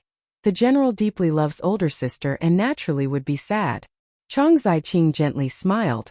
But what does this have to do with me? I only need to sit in the position of the only mistress in the eldest household. The general does not recognize me, but the servants recognize me. The mama also nodded her head. Yinyang is right. Originally one thought that Foreign would be able to hold on a little longer, and did not think that it would be so fast. Heart is broken and worried all day long. It is already considered that she has a long life to endure till now. Chang Ziqing lightly said. Luo Shuiyan was born with a good life to marry into such a good family, and there were no other females in the courtyard. Unfortunately, to give birth to a daughter like Shen Miao, it ruined her good luck. Shen Miao was startled for a moment and heard Chang Ziqing speaking again. Believe whatever that is said. His Highness Prince Ding's methods are indeed very high to make Shen Miao dead set on him. Even father and mother are not wanted. But if it was not that Shen Miao was stupid, how would I be able to have good luck? Shen Miao stood opposite Chang Ziqing. It was a hot summer day but her heart was like an ice house. Shen Miao did not even know that the New Year's gifts and food that Shen Miao sent from Prince Ding's residence were all tampered with. She herself was stupid, but Luo Shuiyin doted on her so much that she ate all the medicinal meals. However, he did not know that his daughter had sent him poison. You also saw it that day when Shen Miao fed Luo Shuiyin the medicine. Spoonful by spoonful, it was all poison, but Luo Shuiyin was still filled with joy. Shen Miao's body trembled and almost fell down. At that time, in order to help Fu Xiuyi to convince Shen Xian, she wanted to please Luo Shuiyin, so she ordered people to buy medicinal herbs and learn how to make medicinal cuisine and return to the Shen residence to cook it for Luo Shuiyin to eat. Luo Shuiyin had always felt that Shen Miao treated her coldly, so when she was suddenly warm, she was naturally very happy and ate everything without leaving a single spoonful. So it turned out that those things were tampered with. Luo Shuiyin would not suspect that her own daughter would harm people, but Shen Miao did not think that at that time. The people around her already had the opportunity. She suddenly felt very cold and her mind was in a mess. From an onlooker's point of view, she was so vicious and stupid that she did not even have the qualifications to be forgiven. It was she who personally pushed her own mother into the road to the Yellow Springs. She was the most unfilial person. Luo Shuiyin had been strong for a lifetime but was defeated in her own daughter's hands. Speaking of which, I want to thank Shen Miao. Song Ziqing smiled comfortably. She gave her mother's fate to me with both hands. From now on, I have the final say in the Shen family's inner courtyard. Luo Shuiyin did not lose anything in this lifetime, and if one were to talk about the biggest mistake she made, it would most likely be giving birth to Shen Miao.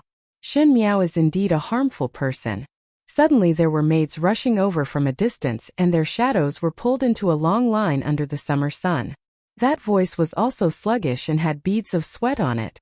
They said, "Chongyingyang, Furen just breathed her last. Furen is gone.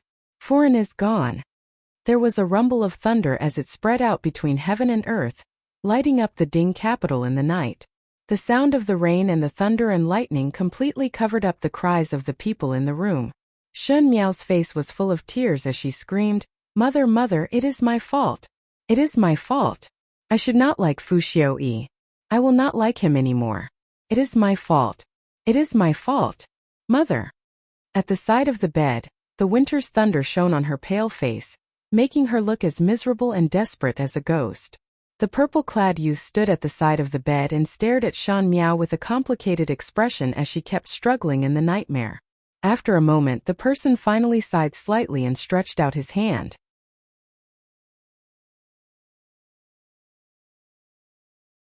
Chapter 524. That was an extremely terrifying dream. As if all the struggles were futile.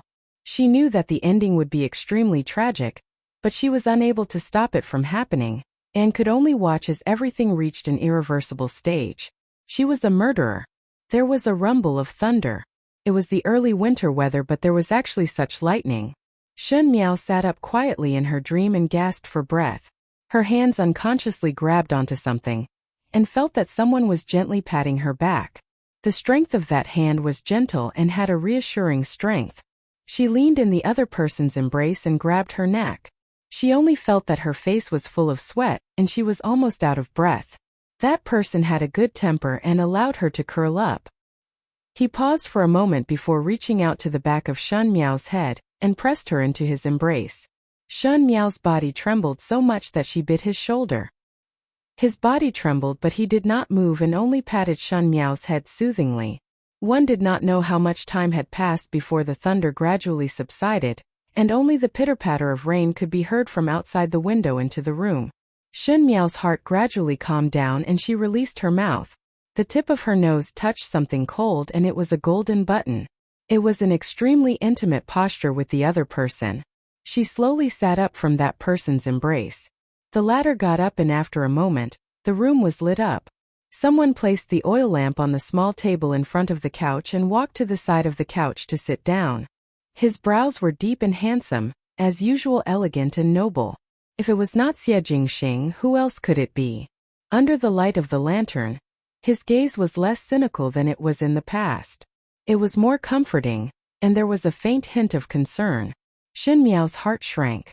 She was addicted to a terrible nightmare and could not wake up. That dream was not only like a dream, it was as if it really happened. She was bewildered by the terrible truth and momentarily lost her composure. Touching something warm was like a drowning person grabbing onto a life-saving straw, and would not let go. But she had forgotten that in the middle of the night, the other person's arrival was a matter worth pondering over. The secret that she had always locked up seemed to have a crack at this moment, and she was facing the most astute hunter. Xie Jingxing's eyes were like torches, and one fear that he would be able to guess something from just a few words. What did you dream about? Xie Jingxing cut off the excess wick in the oil lamp. Even such a simple action, when done by him, looked like a perfect silhouette under the lamp, pleasing to the eye. It is only a nightmare, Shun Miao said as her eyes hung down. However, her voice was still unnatural for a moment. Xie Jingxing paused and turned to look at her. You also have times when you are afraid? Anger suddenly rose in Shun Miao's heart as she said, I am not your Highness Prince Rui, and it is already hard to survive in this world. Naturally there would be times when one is afraid. Xie Jingxing looked at him. His eyes were very beautiful, and the shape was the most beautiful peach blossom eyes. Usually he was a bit frivolous and a bit serious, making it hard for people to tell if he was sincere or not, but it could also make women drown in his moving eyes. But now that he was facing Shan Miao, his pair of eyes were like the autumn waters, as deep as black jade, making it hard for one to detect the emotions within. He said, Don't be afraid, it's just a dream. Shun Miao's nose turned sour and an incomparable sadness suddenly emerged in her heart. She self-admitted that she had experienced a rebirth, and that her emotions were extremely well controlled. There were times when hate and love could not be concealed, but after a short outburst it would be cleaned up by her. However, this dream tonight made her suddenly unable to face it. Perhaps it was because the rain was too cold tonight, or perhaps it was because Xie Jingxing's gaze was too gentle. It made her cold and hard heart become weak and wanted to find a place to cry out loud.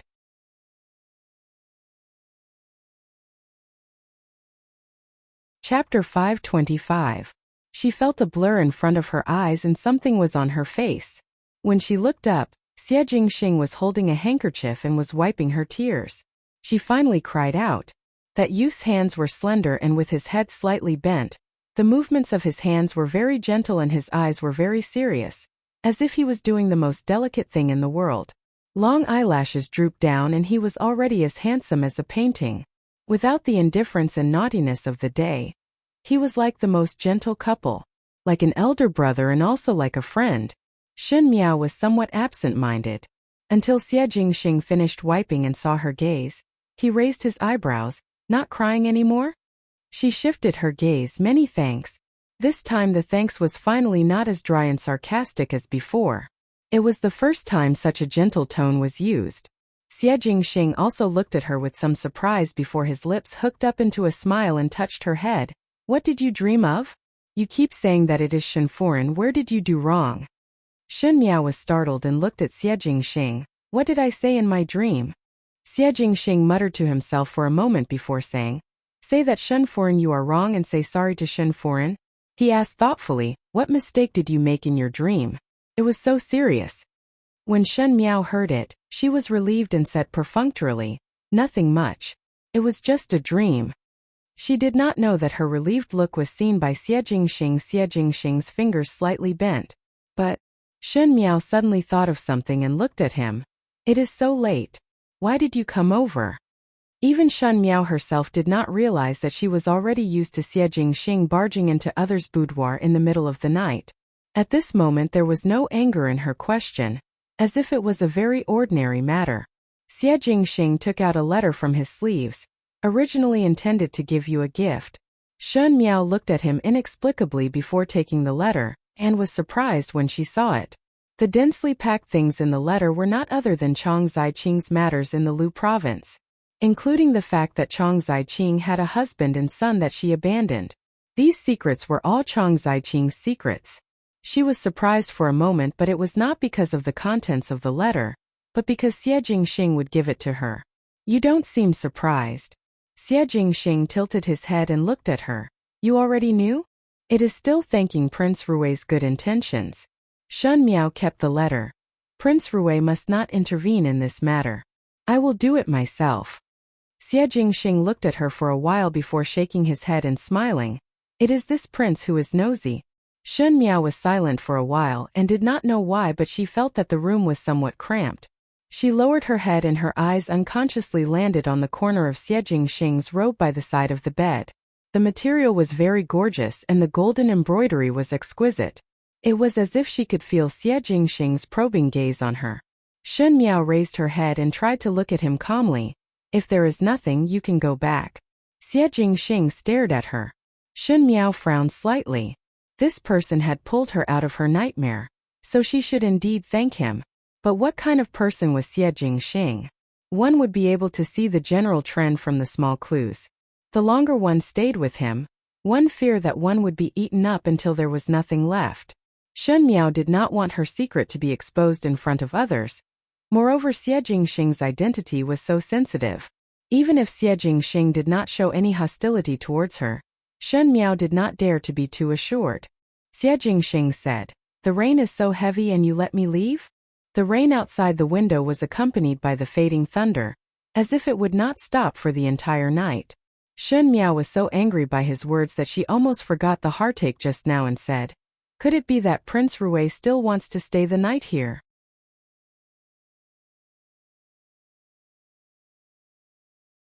Chapter 526.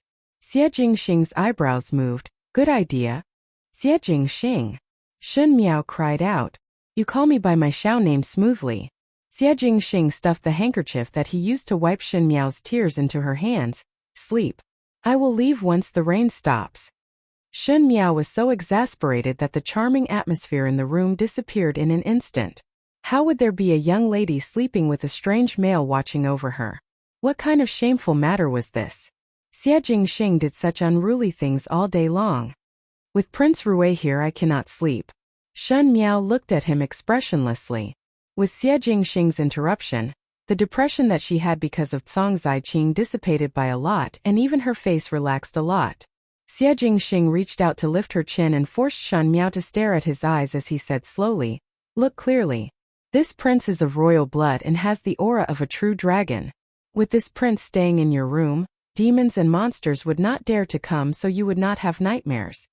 Shun Miao laughed instead of getting angry and broke free from his hand. "So to say, I should still thank Prince Rui?" "Correct." Shun Miao glared at Xie Jingxing, but her mood gradually relaxed. Xie Jingxing did not ask her anything else, and no matter if Xie Jingxing really did not guess it or pretended not to ask, it made her feel that she had escaped a calamity. Now she did not have any energy to deal with other people, and Xie Jingxing did not say anything but help. Just like this kind of sarcasm, it was insignificant. Xie Jingxing walked to the window and pulled it open to prevent the rain from coming in. He walked to the table not far from the couch and sat down. He casually picked up a book and looked like he was going to sit down and read.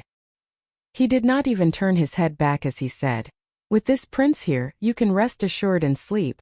Shun Miao moved her lips and wanted to say something, but in the end she did not say anything. The wind and rain outside were cold and the lightning was frightening. She wrapped herself in the bedding and only her head was exposed, but her eyes unconsciously looked at the person at the table. Even when the youth was sitting, his posture was slender and tall. He was casually flipping through the book, but had a very serious look. Looking from the side, he was really handsome. Under the pale yellow light, his whole person seemed to be gentler. Without the frivolous past, the current Xie Jingxing seemed calm and gentle. His figure seemed to be able to cover all the wind and rain. Even if he didn't say anything, he could give people a sense of trust. He was a schemer, cold and ruthless. He deceived the world, but he also had the decisiveness to cut off all means of retreat. Fooling the royal family, replacing the pillar with the beam. On the surface, he seemed to be cynical, but with a flip of his hand, he was able to summon clouds and rain with a turn of his hand. He wasn't a good person, but he wasn't as heartless as he thought. Shun Miao's mood in the wind and rain outside, that little bit of sorrow and pain seemed to be covered under the light of the lamp as she slowly closed her eyes. The pitter-patter of rain finally stopped after a long time. There was only a little flame left in the oil lamp on the table. The flame swayed slightly, and it looked like it was about to go out. The purple-clothed youth in front of the table closed the book in his hand, stood up and walked to the side of the bed. On the bed, the girl slept peacefully and breathed evenly. Her long hair was spread on the pillow, and when she closed her eyes, she did not have the usual dignified look. Instead, there was a bit more tranquility, which made her look even more childish. She was actually only 16 years old and was still a young girl. In an ordinary family, a 16-year-old young girl would most likely be thinking about which family's youth was better looking, or which family's perfume bag was more fragrant. Xie Jingxing's gaze was somewhat complicated. From the first time he saw Shan Miao had just reached a marriageable age, and what she displayed was a shrewdness that was completely different from her age. It was shrewdness and not calmness. The situation that the Shen family was facing was very complicated, but she never seemed to panic. She would counter soldiers with arms and water with an earth weir, as if she had long expected it.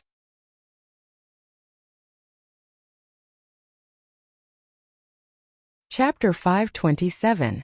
However, she was after all a young lady, just like her little name. Shen Jiao should have been pampered to grow up, but she had to be forced to grow up.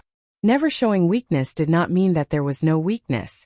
For example, just now when she woke up from a nightmare, the despair in her eyes was enough to shock one. She grabbed onto his clothes and her entire body was trembling, as if she had experienced a huge horror, but in an instant, she returned to her usual dignified appearance. They were like wounded beasts that had to show off their strength at all times, because once their wounds were discovered by their enemies, they would be mercilessly slaughtered without holding back. Xie Jingxing was confused. He was not a good person and had a ruthlessness that ordinary people did not have, but every time he faced Shen Miao, he would always leave some leeway. From the first time he saw Shen Miao, in fact his attitude was one of concession. He was letting her. But he did not know what was the reason. It was as if he deliberately said that the rain did not stop, just to watch her sleep. She was obviously very afraid but still wanted to be brave, so he could only pretend that he did not know. When the rain stopped, he tucked the cup in for Shen Miao and put down the curtain before leaving the room. On the bed, Shen Miao's eyelashes slightly moved, but she did not open her eyes.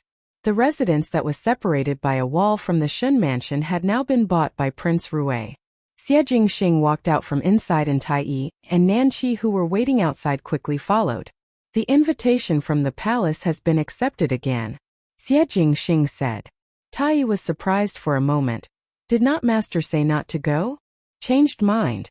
Xie Jingxing swept a glance at him. Tai Yi quickly agreed, but his heart was filled with doubts. That invitation was sent by a few princes in the palace. Xie Jingxing did not want to get involved with the princes of Mingqi and the crown prince of the Great Qin, so he directly rejected it. Why did he suddenly think of it now? Tai Yi carefully looked at his master and only felt that Xie Jingxing's eyes were filled with coldness, and his heart was even more puzzled. Xie Jingxing's eyes were slightly cold. In Shen Miao's dream, not only Luo Shuiyan's name was called Prince Ding, Fu Xiuyi was also called. Don't like Fu Xiuyi anymore. A mocking smile suddenly appeared on the corners of his mouth. Like. The word liked was always an eyesore to others. The thunder and winter in the Ding capital made the second day quickly turn cold. It was as if winter had arrived overnight. Everyone was talking about the heavy rain last night, which was rather abrupt. One did not expect that the rain would come so suddenly, and had forgotten about the flowers and plants in the courtyard. When the painting was about to start, a few pots were broken. Those flowers were usually carefully taken care of, so it is such a pity. Chun Roqiu was helping Shen Wan tidy up his clothes as she talked about the heavy rain last night. Chun Roqiu had always been particular about elegance, and even those flowers and grasses were of rare species. Shen Wan listened absent-mindedly but did not look at Chun Roqiu. Chun Roqiu noticed Shen Wan's expression and asked with a smile, "Does master have something on your mind?" Shen Wan recovered to his senses and looked at Chun Roqiu. "I was thinking that Yuer is now at the age of marriage." Chun Roqiu's heart thumped, but she smiled. "I know. I have been looking for a suitable family for Yuer, but this family has to be picked slowly. One cannot blindly marry Yuer over, and master will also feel heartache. One have already been looking for so long." This time Shen Wan was not brushed off by Chun Roqiu as he said with a straight face, "Ever since Yuer turned 16, it has been a full 2 years. Even if the young ladies of other families were not married, they were already settled. If Yuer continued to drag on like this, it would be difficult to find a suitable family in the future." The few families that I gave you a few days ago are all not bad. I have seen that the families are well matched and there are not many worries in the residence. Yuer would not suffer a loss if she were to marry over.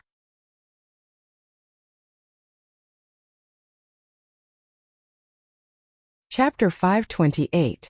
Even so, Chan Rocho forced a smile. It is just that in this short period of time, one must let Yuer familiarize with it. It's been 2 years. Every time I talk to her about family, she always refuses. Shen Wan's gaze was sharp as he said, even though our residence is not bad, but Yuer's ambitions are too high. If we have any ideas that we shouldn't have and lose our entire branch, then the gains won't make up for the losses. Shen Wan's gaze was meaningful and Chan Rocho's heart jumped. Shen Wan was not a fool, and since Shen Yu did not marry this or that all day long as a father, he would naturally have doubts. The person that Shen Yu admired was Prince Ding Fu Xiu. If Shen Wan knew about it, one feared that he would not spare Shen Yu. Some people are not people that we can climb up to. Shen Wan's words had a hidden meaning. It is better to let Yuer's feet be on the ground and cut off any thoughts that she should not have as early as possible. Otherwise, it'll be too late to get out of this deep hole. Chan Rocho broke out in cold sweat. After being husband and wife with Shen Wan for so many years, at this moment she could almost conclude that Shen Wan definitely knew about Shen Yu's thoughts.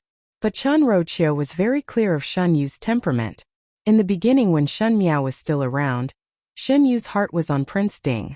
Now that Shen Miao was gone, one feared that Shen Yu would not give up to marry Shen Yu to others. One feared that Shen Yu would not agree even if she died. But Master, Chan Rocho still wanted to fight for Shen Yu. Yuer is still young and some matters cannot be rushed. You used to love her dearly. Can't you be more understanding this time? Shen Wan took a deep breath and looked at Chan Rocho with some disappointment in his eyes. He said, Madam has always seen the big picture. Why can't you see it clearly until now? Prince Ding was not as simple as he looked on the surface. In the past, when the first household was still around, the Shen family held the military power and perhaps Prince Ding had some scruples. Now that the first household has separated from the family, second older brother and I are both civil officials and have smooth careers, so Prince Ding would not pay much attention to us. When Prince Ding married, he would definitely marry a wife that was beneficial to his clan. Yuer didn't mean much to him, so how could he let Yuer be his wife? At most, she would be a concubine. Even if Yuer won his favor, how could a side concubine compete with the main wife with such a huge background? At that time, the one who will suffer is still Yuer. When Chan Rocho heard it, she broke out in cold sweat. She originally thought that Shen Wan did not approve of Shen Yu marrying Prince Ding because in the fight for the throne, he was not optimistic about Prince Ding. But now it seemed that Shen Wan's evaluation of Prince Ding was not that of an ordinary man but one who knew how to weigh the pros and cons. It was difficult for such a man to have sincerity. Even if he had sincerity, Chan Rocho was not willing to watch her daughter being subservient to other women. She said, so that's how it is. It was I who didn't think it through. Master is always thinking of you, yet I still blame Master. It's all this concubine's fault. I don't blame you either. Shen Wan sighed. Yuer's current temperament is more arrogant and willful than before. You have to let her tidy herself up properly so that there won't be more trouble in the future. I've already ordered my subordinates to compile the names of the disciples from the good families in the capital into a booklet.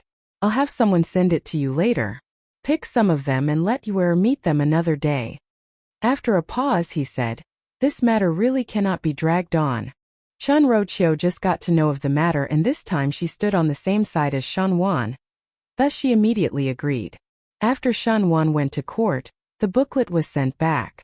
Chan Rocho carefully counted them and if she felt that it was suitable, she would make a mark. She actually really intended to let Shen Yu meet them. But she did not see that in Qiu Shui Yuan. Among the maids who were sweeping the courtyard, there were some who quietly put down the work in their hands and went out.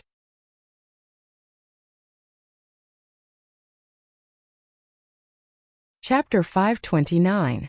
The brush in Shan Yu's hand suddenly paused and a long ink mark instantly appeared on the unfinished painting. The painting was originally a beautiful autumn scenery, but an ink mark suddenly appeared in the blue sky. But she did not take it to heart and instead questioned the maid in front of her in a flustered and exasperated manner. What did you say? Mother is going to choose a husband for me? Replying to second young lady. That maid lowered her head and said carefully, Foreign had already selected a few people from the list and sent someone to send the invitation, thinking that in a few days' time, second young lady would come along to visit. Shameful. Shun Yu threw the brush down in a flustered and exasperated manner. One did not know who she was scolding. Her original gentle and elegant appearance was now gone and the surrounding maids did not dare to breathe loudly. Everyone knew that this second young lady looked gentle and weak but would not show any mercy when dealing with servants that she could not stand. Shun Yu revealed an irritated look. She was now 18 years old. At 18 years of age, she could marry in the Ding capital, and even if she was not married, she would have already settled down with someone. But until now she had not betrothed to anyone. She was a talented female with unlimited talent and good looks. She had a gentle and intelligent temperament, and there were countless males that liked her, but she only wanted to marry one person, and that was Fu Xiuyi. Prince Ding Fu Xiuyi was the youngest among the princes, and also the one that had not married a consort. In the beginning, Shun Miao fell in love with Fu Xiuyi at first sight and was bewitched by Fu Xiuyi's charm. How would one know that Shun Yu was not the same? Perhaps that kind of male was born to dazzle others. He did not have the eccentric temperament of the princes and was young and handsome. He was of noble descent and was most probably the most distinguished male in Mingqi other than the emperor. Shun Yu had always felt that only she was worthy of Fu Xiuyi. So at the beginning when Shun Miao shamelessly announced her love for Fu Xiuyi to the public, Shun Yu felt that Shun Miao was insulting her own sweetheart. Fortunately Fu Xiuyi was extremely cold to Shun Miao, and until now, there was nothing between Shun Miao and Fu Xiuyi which made Shun Yu sigh in relief. In the beginning she eavesdropped on Shun Wan and Shun Gui's conversation, and said that it was possible that Fu Xiuyi married Shun Miao in order to obtain Shun Xian's military power. She was uneasy for a long time and wished that Shun Miao did not exist in this world. Fortunately Shun Miao gave up on her own. Now that there was no Shun Miao to compete with her, why did her own parents come to force her? I'm going to tell my mother that I'm not getting married. I will not marry. Shun Yu stood up and randomly swept the brush, ink, paper and inkstone on the table. It was obvious that she was very angry. The surrounding maids quickly knelt on the ground, but no one dared to dissuade her. On the other side, someone in Kai Yun Court also heard the commotion. Kai Yun Court was much more desolate than it had been 2 years ago. Ever since Ran Wanyun's death, Shun Gui had hurt the roots of his descendants. Old Shun Foreign was furious and did not allow Shun Gui to bring any messy females back to the residence. Shun Gui smashed a broken pot and knew that he would no longer be able to have children with females in this lifetime. When he returned to the residence and looked at the courtyard, he felt annoyed and simply wandered to the brothel every day. Other than the servants, there were only Wan Yinyang and Shun Dongling left in Kai Yun Court. Shun Gui once had 2 sons, and compared to the third household, it could be considered as having a flourishing number of heirs, but unfortunately, there was only a Shu daughter left. In any case, Shun Dongling was Shun Gui's only bloodline, thus the servants started to respect Shun Dongling and Wan Yinyang. What's all that noise out there? Wan Yinyang, who was doing needlework, raised her head. These 2 years she had been living well, and as compared to the yes-man in the past, she looked much more unyielding. The young maid at the door said, replying to Yinyang, "It is second young lady throwing a tantrum because of third foreign choosing a son-in-law for her, and is currently rushing over to Chiu Shuiyuan." With a chi sound, Wan Yinyang laughed out loud and shook her head. This second young lady and younger sister will get angry because of this matter. She suddenly thought of something and her eyes dimmed. Really, one does not know how fortunate one is. Her Shun Dongling was also a young lady of the Shun residence, and her age was not much different from Shun Yu. But old Shun Foreign did not look at the Shu daughter, and Shun Gui did not care about the matters in the courtyard. Shun Dongling's status was not high, and after such a long time, there were very few people who came to talk about marriage. Even if there were, they were all inexplicable families, and one would know that they were not good people. She was worried about Shun Dongling's marriage on this end, but Shun Yu was dissatisfied that there were people managing her. Reincarnating was indeed a matter of accumulating good karma. Just as she was thinking, she saw Shun Dongling standing up from behind the screen. She had grown a lot and her figure was slender and slender. With her sharp brows and sharp eyes, She had the same graceful bearing that Wan Yinyang had when she sang the role. "Where are you going?" Wan Yinyang casually asked. Shen Dongling said, "Isn't Yinyang always worried about my marriage?" Wan Yinyang was surprised for a moment as she did not know what she meant. "I waited for 2 years and now this opportunity has come," Shen Dongling said.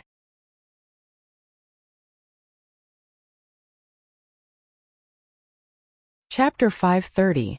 Shen Yu made a ruckus in Qiu Shuiyuan for a while, but unfortunately this time Chunro Qiu seemed to have steeled her heart and was indifferent to her pleas. She even got angry and said that if she continued to make a ruckus, she would be placed under house arrest. Shen Yu's heart was really flustered, but Chunro Qiu no longer bothered about her, and when she left Qiu Shuiyuan, she was filled with anger and anxiety. One saw a few people walking out of Kai Yunyuan, and when the blue-clad young female in the lead saw her, she was startled for a moment before going forward and said, "Second older sister?" Shen Yu swept a glance at that female and made a N sound, but her attitude was somewhat cold.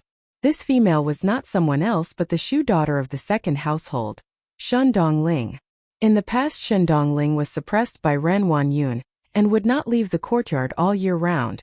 Even the servants in the Shen residence did not recognize her.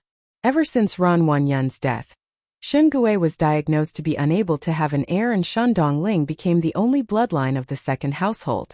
But even so, Shen Yu treated her gently on the surface, but in fact she looked down on Shen Dongling's background. Even if it was the bloodline, it could not change the fact that Shen Dongling was a Shu daughter. If one were to say that Shen Yu was jealous and resentful towards Shen Miao, then towards Shen Dongling there was no hesitation of contempt. Shen Dongling, however, did not seem to see her cold eyes and still smiled. "I intend to spin a few bolts of silk to make silk cloth. A few days ago Yinyang was talking about the patterns that are currently popular. Just happened to draw a few patterns. Does second older sister want some?" Her words had a sense of fawning. "No need," Shen Yu said. Even though she was given a cold shoulder, Shen Dongling still said in a good temper, "Forget it like this. Originally one wanted to make a few for second older sister." Shen Yu was somewhat impatient. Currently she was worried about the matter of Chunro Qiu choosing a husband for her, so how could she care so much? But seeing Shen Dongling lowering her head and revealing a white neck, her heart slightly paused. She withdrew her hand and carefully sized up Shen Dongling, and Shen Yu's age difference was only half a year.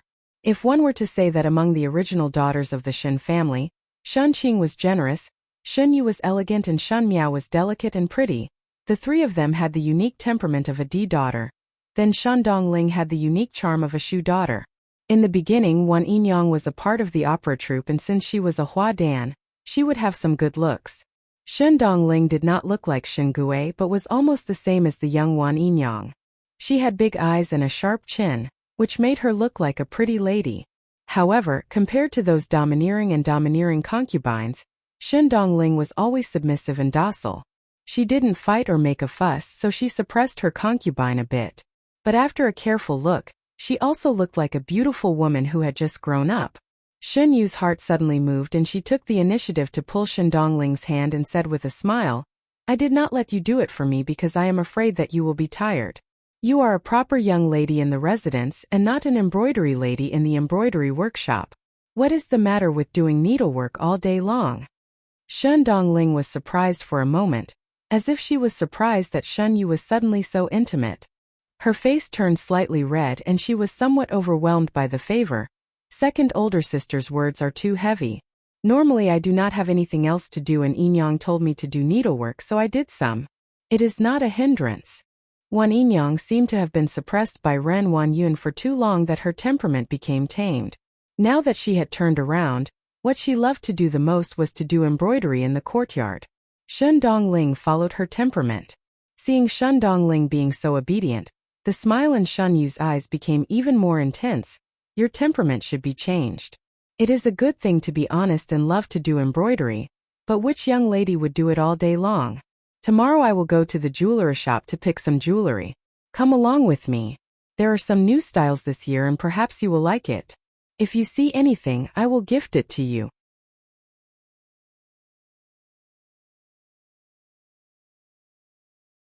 Chapter 531. This Shen Dongling waved her hands in a fluster. Cannot. Are you still being polite with me? Shen Yu pretended to be angry. You and I are after all the closest sisters. If even you are this distant, then what is the meaning of being sisters? Shen Dongling was somewhat at a loss and did not know how to continue Shen Yu's words. When Shen Yu saw it, she gently smiled and gently patted her shoulder. Third younger sister is still this timid and has a temperament that makes one's heart ache. Alright, I still have some matters and will not talk to you anymore. Tomorrow let the maids go to Kai Yun Yuan to look for you and follow me to the jewelry shop. There was an unquestionable tone in her words. Shen Dongling nodded her head and accepted. After Shen Yu and entourage gradually walked far away, the maid beside Shen Dongling, Wu Mei, said, "What is the meaning of this second young lady? One moment it is cold and the next moment it is hot. Everything is fine.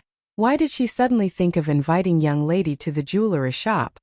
Shen Yu was naturally indifferent towards Shen Dongling, and it was only this enthusiasm that made one suspicious. She is using this method to please me. Shen Dongling looked at Shen Yu's gradually disappearing back and said with a smile, "Most likely she feels that I am easy to bribe and want me to rely on and trust her so that in the future if she wants me to help her, it would be much easier." Wu Mei was shocked when she heard it. Then what can be done? This second young lady clearly has ill intentions and wants to use young lady. What if young lady is tricked? No harm. Shen Dongling smiled with some joy. I am also happy to help with this matter.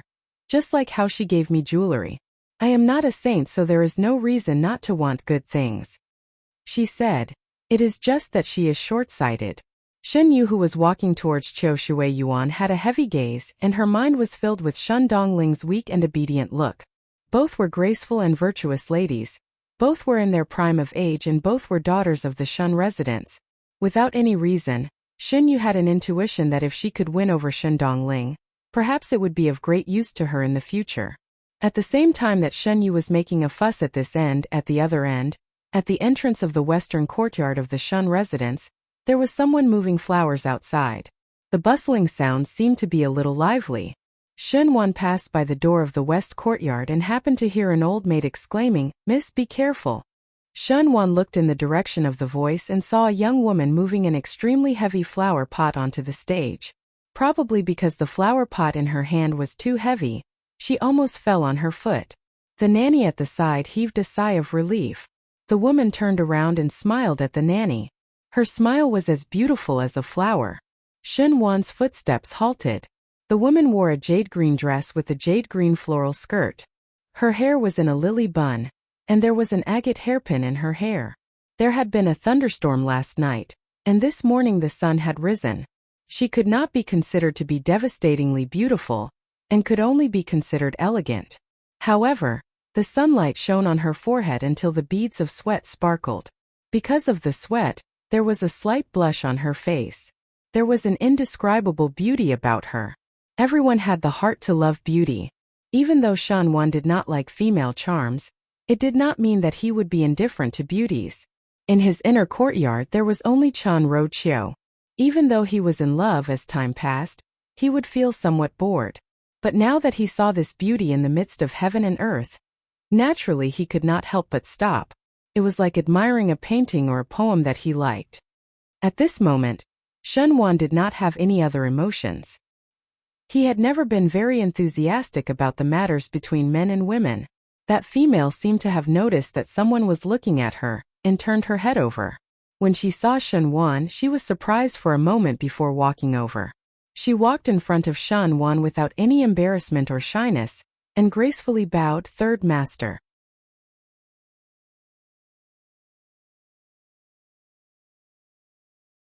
Chapter 532. Shen Wan swept a glance at her and suddenly realized her identity before saying, "Young Lady Chang." Song Zaiqing only saw Shen Wan once, and that was when she just came to the Shen residence. At night, Chen Roqiu brought her to Rongjingtang to greet old Shen Foreign.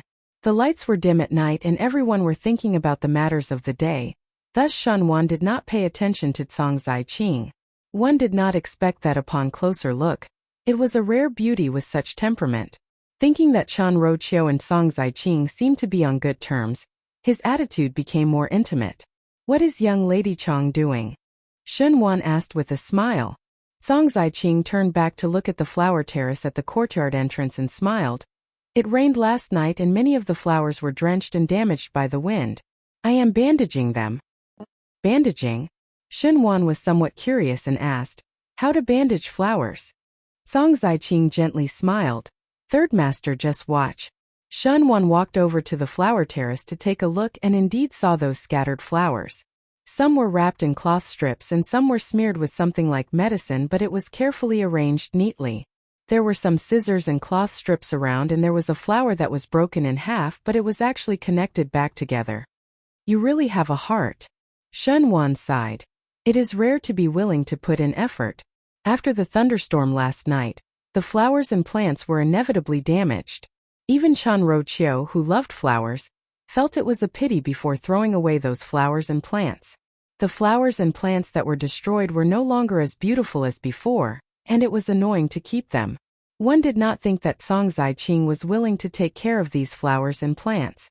Not only did she not throw them away, she even bandaged them properly. Flowers and plants also have life. Song Ziqing smiled.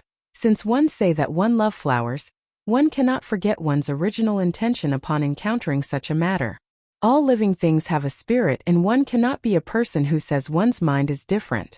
Keep on saying that one love flowers and plants, but one cannot even do such a small matter. Song Ziqing said straightforwardly. Moreover, it is just a matter of moving one's hands. Pleasing others and pleasing oneself, why not? Good, pleasing others and pleasing oneself. Shen Wan's gaze towards Song Ziqing was filled with appreciation. Young Lady Chong is the one who is truly elegant. It is me who is vulgar. Third elder praises me too much. Song Ziqing teased.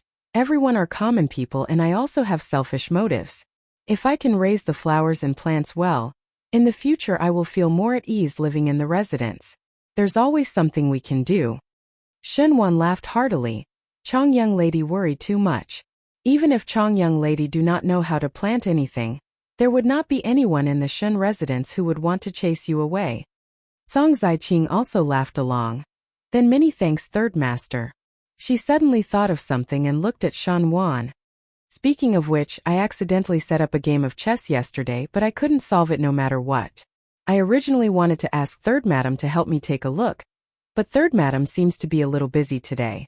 I heard that third master is also a chess expert. Could you give me a few pointers? Thinking of something else, he smiled and said, I can brew tea for third master. Third foreign might have told you that the tea I brew is very delicious. Her attitude was natural and unrestrained. If she refused, it would seem that Shen Wan was being rude. In the end, she used tea as a condition, showing a bit of mischievousness. Shen Wan pondered for a moment before saying with a smile, it is better to be respectful than to accept. Both of them went to the stone table in the garden and started to play chess. When they were playing chess, they also casually chatted. Shen Wan was surprised to discover that not only was Song Ziqing's chess skills outstanding, when talking with him, she also dabbled in astronomy and the earth. Moreover, she was very knowledgeable, and was able to say one or two words about the matters of the court. Shen Wan had always appreciated talented people, and did not place much importance on a female's beauty. In the inner courtyard, he only favored Chan Roqiu, but it was because Chan Roqiu was proficient in the four arts and was an out-and-out talented female. But Chan Roqiu had a bad point, and that was because she was born in a scholarly family. She would occasionally put on airs and have a self-righteous look. If it was once or twice, it would be interesting, but for people who lived together daily, it was inevitable that Chan Roqiu would occasionally be too petty and haggle over every ounce.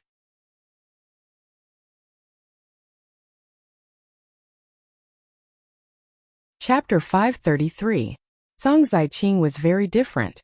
She was also a talented female, but Song Ziqing did not have the arrogance of a noble family but was rather candid. There was no lack of delicacy in being candid and very understanding. When talking to her, it seemed to be full of wit and made one's heart warm up. Unknowingly, Shen Wan's gaze towards Song Ziqing became more and more appreciative and lingered longer on the other party. Zhao Mama looked from afar, and there was a trace of joy in her eyes. Without batting an eyelid, she instructed the maids to guard the courtyard door, and not let anyone else in.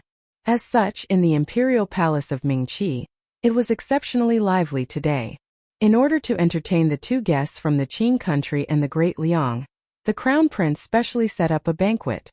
The Crown Prince and Princess of the Qin country were present, and Prince Rui of the Great Liang also received the invitation. Accompanying them to the banquet were the 9 princes of Mingqi. It was a fact that the Crown Prince's illness was getting more serious. Because of this, even the morale of Prince Chu and Prince Xian, who followed the Crown Prince, was shaken. In these 2 years, the Crown Prince's power was gradually replaced by other princes. Almost everyone tacitly agreed on one fact, that the Crown Prince's position would not last for long. The Crown Prince himself also realized that in these 2 years, he did not participate much in the matters of the court. It was not that he did not want to participate, but there were too few people following him. In contrast, Prince Zhou and Prince Jing and Prince Li's faction were becoming more prominent. King Li had a lot of followers because he was a smiling tiger all along. As for the Prince Zhou and Prince Jing, they relied on their own consort Su Xian. These 2 factions were now fighting like fire and water, and there were some traces of the dagger being revealed. The most stable one was Prince Ding Fu Xiuyi. Prince Ding also participated in the court matters in these 2 years, but most of the matters he participated in were very tactful, as if it was to deliberately show that he had no ambition. These were all trivial matters, but even so, Emperor Wenhui was very satisfied with him. It was also because he showed this neutrality and calmness that no matter if it was the Crown Prince, Prince Zhou or Prince Li, they did not deliberately suppress him. Prince Ding was the safest person. In the hall, the Crown Prince smiled and raised his cup. Everyone came from afar, one should really celebrate. Huang Fu Hao sat next to the Crown Prince, raised his cup and clinked it with the Crown Prince. He said with a smile, "Many thanks for the Crown Prince's hospitality." Beside Huang Fu Hao sat Princess Ming'an. After being grounded by Huang Fu Hao for a few days, Princess Ming'an was finally released.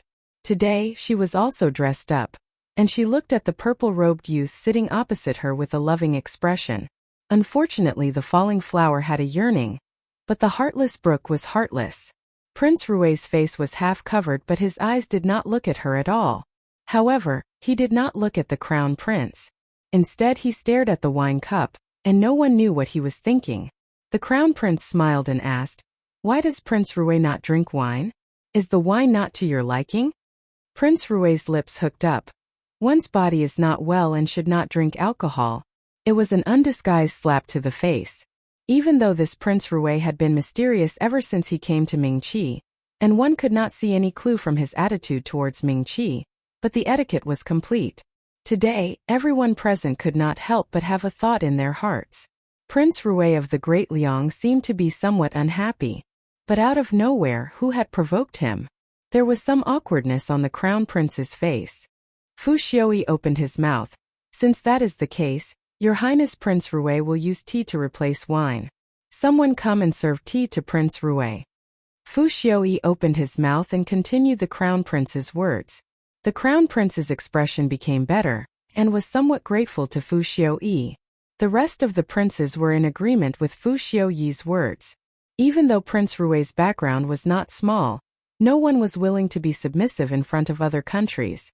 Fu Xiuyi's unyielding and polite words had given Mingqi a lot of face.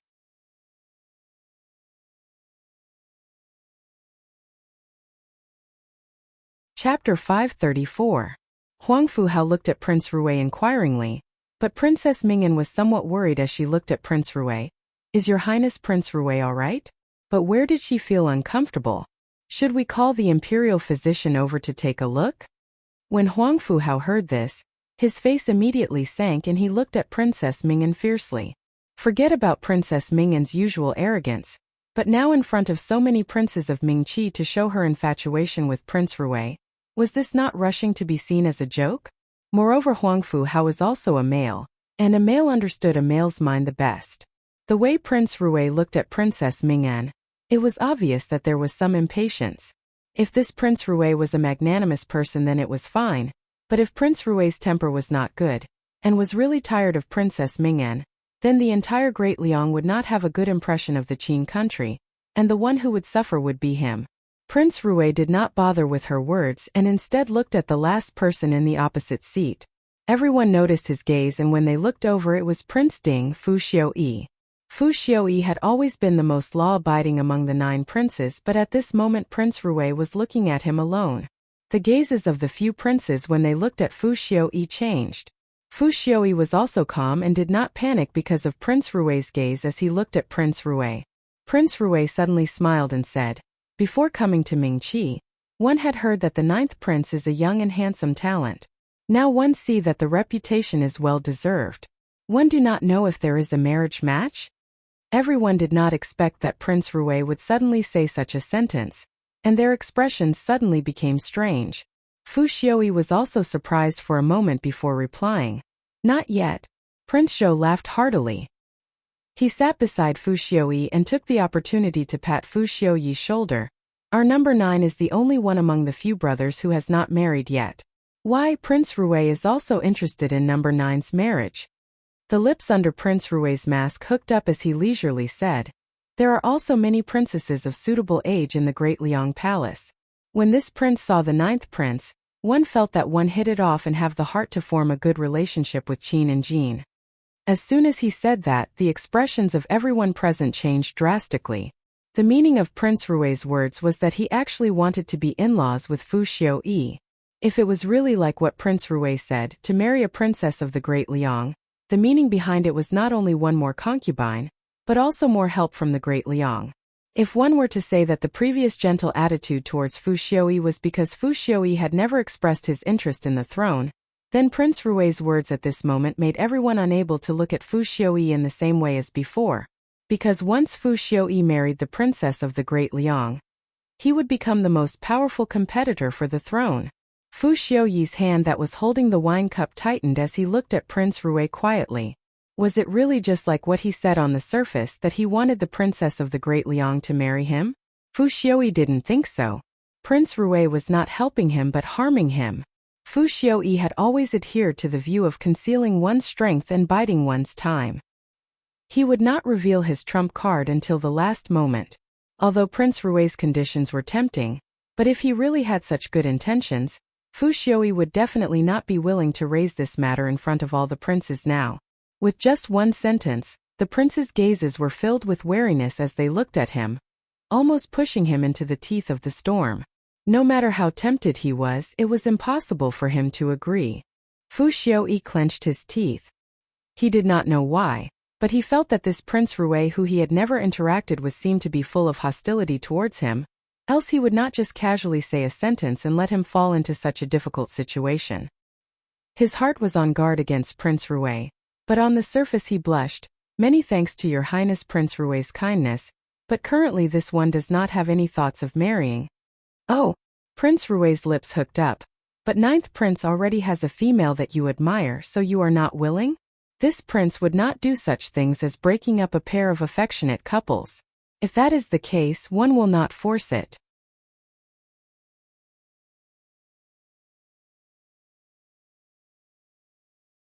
Chapter 535. Your Highness must be joking. Fu Xiaoyi cupped his hands.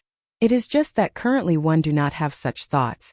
Seeing that Fu Xiaoyi straightforwardly rejected Prince Ruwei's proposal, the faces of the princes became better. But after the matter just now, they were no longer as assured towards Fu Xiaoyi as before. Today Fu Xiaoyi rejected, but who could guarantee that he would change his mind in the future? The matter of the emperor's position was a huge temptation and the 9 of them wanted to fight for it. So why would one feel that there would be a saint in the imperial family with a pure heart and few desires? Really strange. Prince Ruwei, however, seemed to be only interested in Fu Xiaoyi, and did not let him off just because Fu Xiaoyi rejected the proposal. He said with a smile that was not a smile, "9th prince has not married and there is no one that you admire, so why are you not willing to consider this matter? This prince sees that 9th prince is also a distinguished and outstanding person. Could it be that there are no young ladies that admire you?" When the words were said, Prince Cheng, who had always been somewhat careless, laughed out loud. "Your Highness Prince Ruwei might not know, but originally in our Mingqi, there was a young lady that admired our number 9, and the entire court knew about it." "Is it Shen Miao?" Not waiting for Prince Cheng to finish, Princess Mingyan hurriedly interrupted his words. Princess Mingyan had heard of those rumors about Shen Miao, and at the beginning she even ridiculed it. "So Princess also know about it?" Prince Cheng was somewhat surprised. The matter of Shen Miao being infatuated with His Highness Prince Ding is known by the entire Qin country, so it is not considered strange. Princess Mingyan said gloatingly. As long as it was something that could make Shen Miao lose face, she was always willing to stick a stick in. Correct. Prince Cheng smiled. Your Highness Prince Rui might not know, but this Shen Miao is the daughter of the formidable great general, and the one that competed with your Highness at the tribute banquet. You have also seen her before. He sighed. To think that Shen Miao was still young and would think of ways to look for number 9 all day long. She was also shameless and directly told number 9 about her admiration. She also did needlework, made pastries, learned to play the qin and learned to write poems. She really did many things. Even though Prince Cheng said so, his words were filled with malicious insults, as if he was watching a joke. That day at the tribute banquet, she was quite graceful. The one who spoke was Huangfu Hao. Hearing it from the outside and hearing it from someone who knows the inside story are two different things. Huangfu Hao could not help but be somewhat surprised. In the Qin country's residence and at the tribute banquet, Shen Miao's performance was not like that of one who would compromise. Needlework, pastry making. Huangfu Hao thought of how Shen Miao was frowning at Princess Mingyan, and felt that it was very strange. He joked, the 9th prince really has a heart of stone. That Shen young lady was still young at that time. Prince Cheng continued, who knew that 2 years later, she would become so beautiful. Moreover, he was originally stupid and cowardly, but now there was not a single shadow of his former self. Among the young ladies in Mingqi's Ding capital, there are not many who are more outstanding than her. Prince Cheng chuckled, if I had known this would happen, I wouldn't have been so heartless back then and let down the beauty's kindness. It's too late for regrets now. Princess Mingyan sneered. This Shen young lady is also a wonderful person. As a young lady, she does not know shame at all and directly chased after. It is really hard on her sewing, making cakes and following every day. Really, consider it. Knowing that Princess Mingyan was dealt with by Shen Miao at the tribute banquet, she was not happy with Shen Miao. All the princes only smiled and did not speak. It was Fu Xiaoyi who gently shook his head and said, Shen young lady is a good person. Everyone better not make fun of her. No one would be able to bear the sin of ruining her reputation. Number 9, you are just too serious. Prince Chu smiled. You do not want others, but do not allow others to want. If it was not that we have already set up a consort, I would also be willing to marry Shen young lady. Correct. The princes echoed one after another. It is indeed so. Huangfu Hao smiled. If I was the 9th prince, I would definitely marry her. Princess Mingyan was extremely unhappy in her heart. She looked at Prince Rui and discovered that Prince Rui did not join in the jeering and jeering, but his eyes were quiet. She was delighted and asked, does Prince Rui also think so? Prince Rui paused for a moment. Everyone's eyes looked towards him. The young man wearing a mask picked up the wine cup and played with it before lightly saying, sewing for men, making cakes, learning to play the qin, learning to write poems. Princess Mingyan said, correct. It is simply a moral and a joke. Such a good young lady. Prince Rui said with a smile, unfortunately, this prince also wants.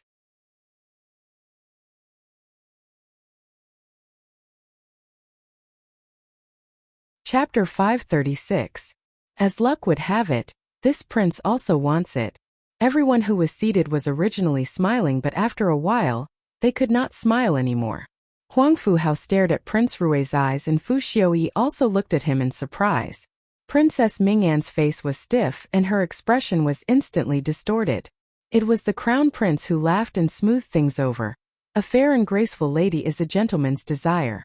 Shen young lady has both looks and talent, naturally would attract numerous heroes to bow down to her. Everyone followed and nodded their heads in agreement. Prince Rui picked up the wine cup with a smile that was not a smile and did not speak anymore. Everyone thought that he was just casually joking. Not because of anything else. How could Prince Rui of the Great Liang marry a Mingqi's official daughter? Not to mention that the two of them were not compatible. In such a sensitive and tense situation, to marry a young lady from another country was like a restless trap. Who knew if that young lady was a spy sent by the other country? No matter how big one's guts were, one would not dare to take this risk. Everyone was still smiling as they drank and ate, but ever since Prince Rui said those words, Princess Ming'an's entire person was immersed in resentment, and her eyes were filled with hatred, making Huang Fuhao frown repeatedly. On the whole, the Crown Prince's banquet was considered to be successful. The princes of the Mingqi most likely wanted to find out what kind of attitude the Qin country and the Great Liang had towards the Mingqi. Until now, the Qin country was very close to the Mingqi and did not have any intention to be enemies. It was Prince Rui who came from the Great Liang who was neither cold nor warm, and was not considered close, much less hostile, which made one unable to fathom. Even when everyone was drinking to their heart's content, he was still clear-headed because he did not drink any wine, and his words were watertight, which made one feel depressed. At the end, Prince Rui was the first to leave the banquet. Because of his departure, Princess Ming'an's expression became even worse. The extremely angry Princess Ming'an punished several servants on the way back, and even the subordinates who came over to Prince Ding to hand over the official letter were scolded by her. Those two people were not bystanders but Xiechong Wu and Xiechong Chao. Fu Xiuyi reprimanded both of them before Princess Ming'an let it go. Upon returning to Prince Ding residence, Fu Xiuyi informed his advisors about the matter that happened at the banquet today and pondered that Prince Rui of the Great Liang seemed to have some enmity towards this prince and deliberately suppressed him at the banquet. Fu Xiuyi had recruited a group of capable people. As a prince, other than forbearance, perhaps his scheming was not the highest, but in terms of recruiting talents and perseverance, no one could compare to him among the 9 princes. He could wait outside the wooden door for an entire night in the coldest weather, and he could also plan a stable and prosperous life for the family of the other party. As a result, his advisors were not only talented but also loyal to him. Whenever there was a problem, he would be able to get the answer from his advisor. And the art of controlling people was what an emperor should learn the most. On this point, Fu Xiuyi was indeed the best emperor. All the advisors were deep in thought when Fu Xiuyi looked at the green-clad male at the front. Does Gentleman Pei have any opinion? If one were to say that every advisor here were people that Fu Xiuyi trusted, then Pei Lang was definitely Fu Xiuyi's confidant. Pei Lang was recruited by Fu Xiuyi 2 years ago. At that time Fu Xiuyi fancied Pei Lang's talent, but Pei Lang himself was not greedy for power, so at the end Fu Xiuyi had to put in all his effort and even use the righteousness of the world to convince Pei Lang to be moved. And this person that he had spent a lot of effort to win over did not disappoint Fu Xiuyi's high expectations, and in these 2 years, he helped Fu Xiuyi to solve many difficult problems. Thus until now, whenever he encountered a difficult problem that he could not solve, Fu Xiuyi would first think of Pei Lang.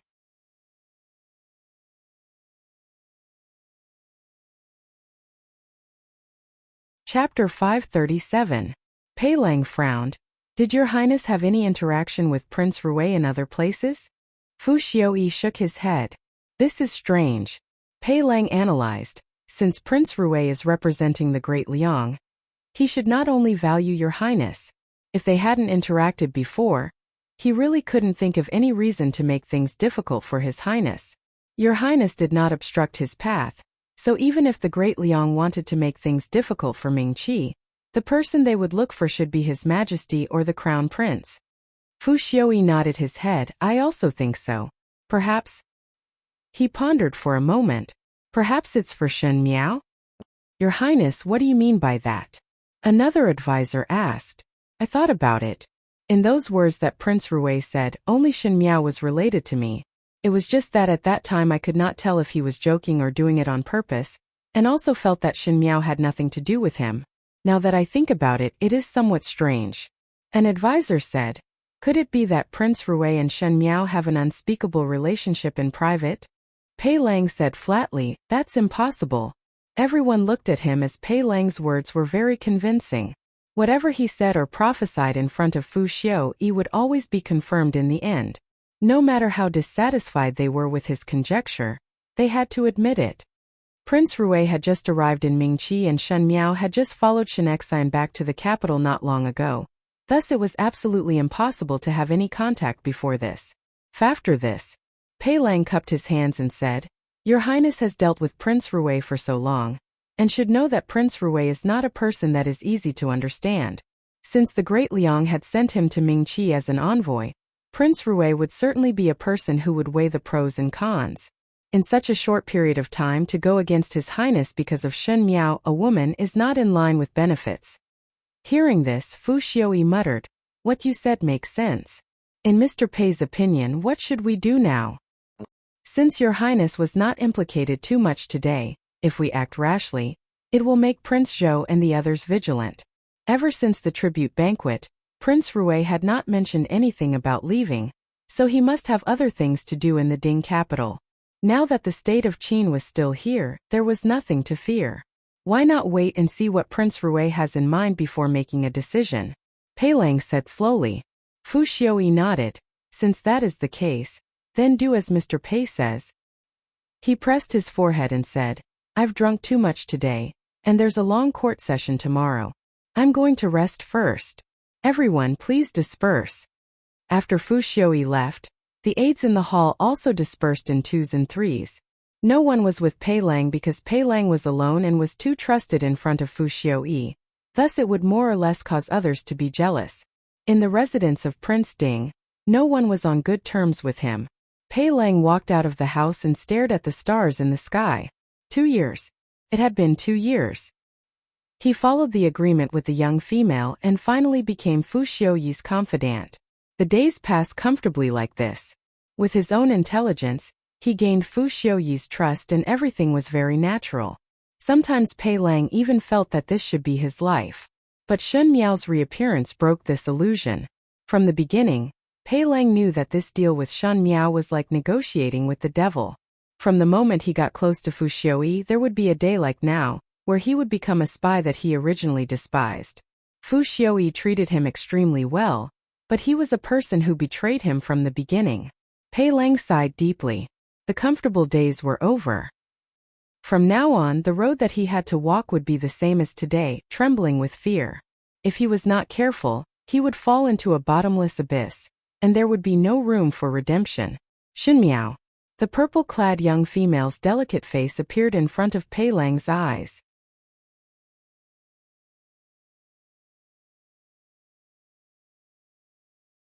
Chapter 538. It was already so difficult for him as a man, so how could the young female who schemed behind the scenes shoulder everything?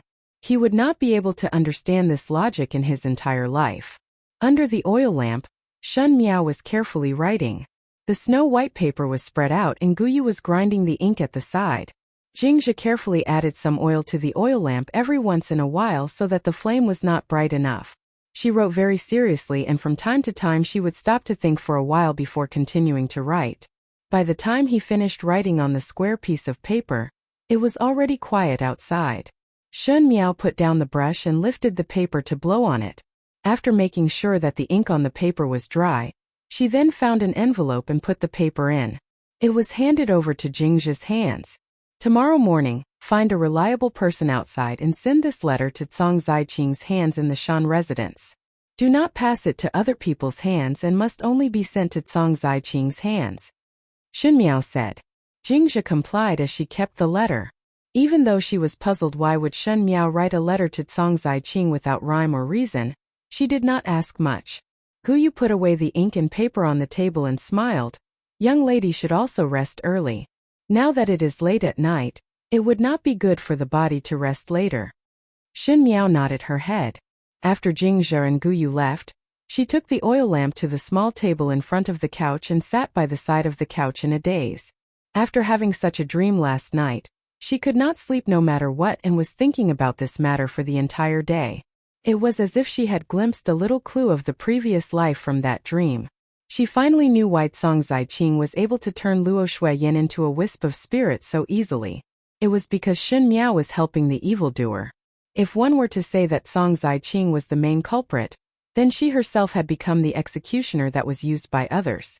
Thinking of these, the hatred could topple the mountains and overturn the seas. Shen Miao hated that she could not swallow Cong Ziqing alive. But it was too simple to think of ways to let Cong Ziqing's reputation be ruined. Cong Ziqing's entire life had been thinking of inexhaustible wealth and status. Why not let Cong Ziqing get everything that she wanted and then turn it all into bubbles? Let her be ridiculed by the world. If he used Cong Ziqing to deal with Chan Ro Qiu, It would save him some strength. The words "make the best use of everything" was a lesson that was engraved into the bone marrow. Using a borrowed knife to kill. This time it should be Shun Miao's turn to play. She thought for a whole day and finally came up with something. The letter was densely packed with Shun Wan's likes and dislikes. After being Shun Wan's niece for so many years, in the past because she sincerely respected Shun Wan, Shun Miao had done a lot of understanding to please Third Shu since young, and now all this understanding was given away with both hands, and it was even given to an ambitious female. Shun Miao did not believe that with Chang Ziqing's character, a hypocrite like Shun Wan would not fall into her trap. On the surface they looked like a match made in heaven, but on the inside they were both jackals, wolves, tigers, and leopards. None of them were good people. Wouldn't it be more interesting to tear them apart in the future? A trace of sneer flashed in Shun Miao's eyes. Dogs biting each other would always be interesting to watch.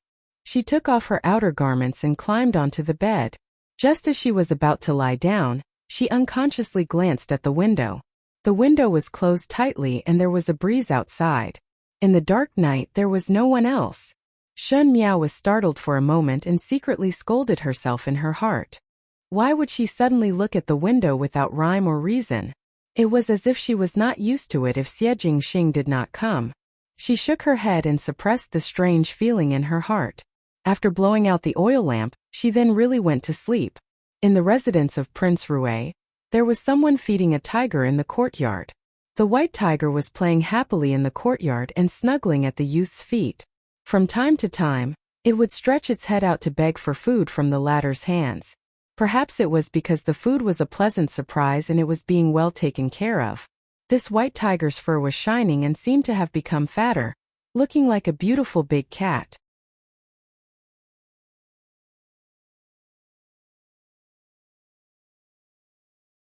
Chapter 539. Don't feed it anymore. If you continue feeding it, it will really become a cat. How can it still look like a tiger? Gao Yang poured cold water on it as he watched from the side. Xie Jingxing turned a deaf ear and continued to feed the white tiger as he said indifferently, "I pampered him. Do you have an opinion?" Gao Yang choked and stretched out his hand. Fine, fine, fine. I don't care if you feed the cat or the tiger.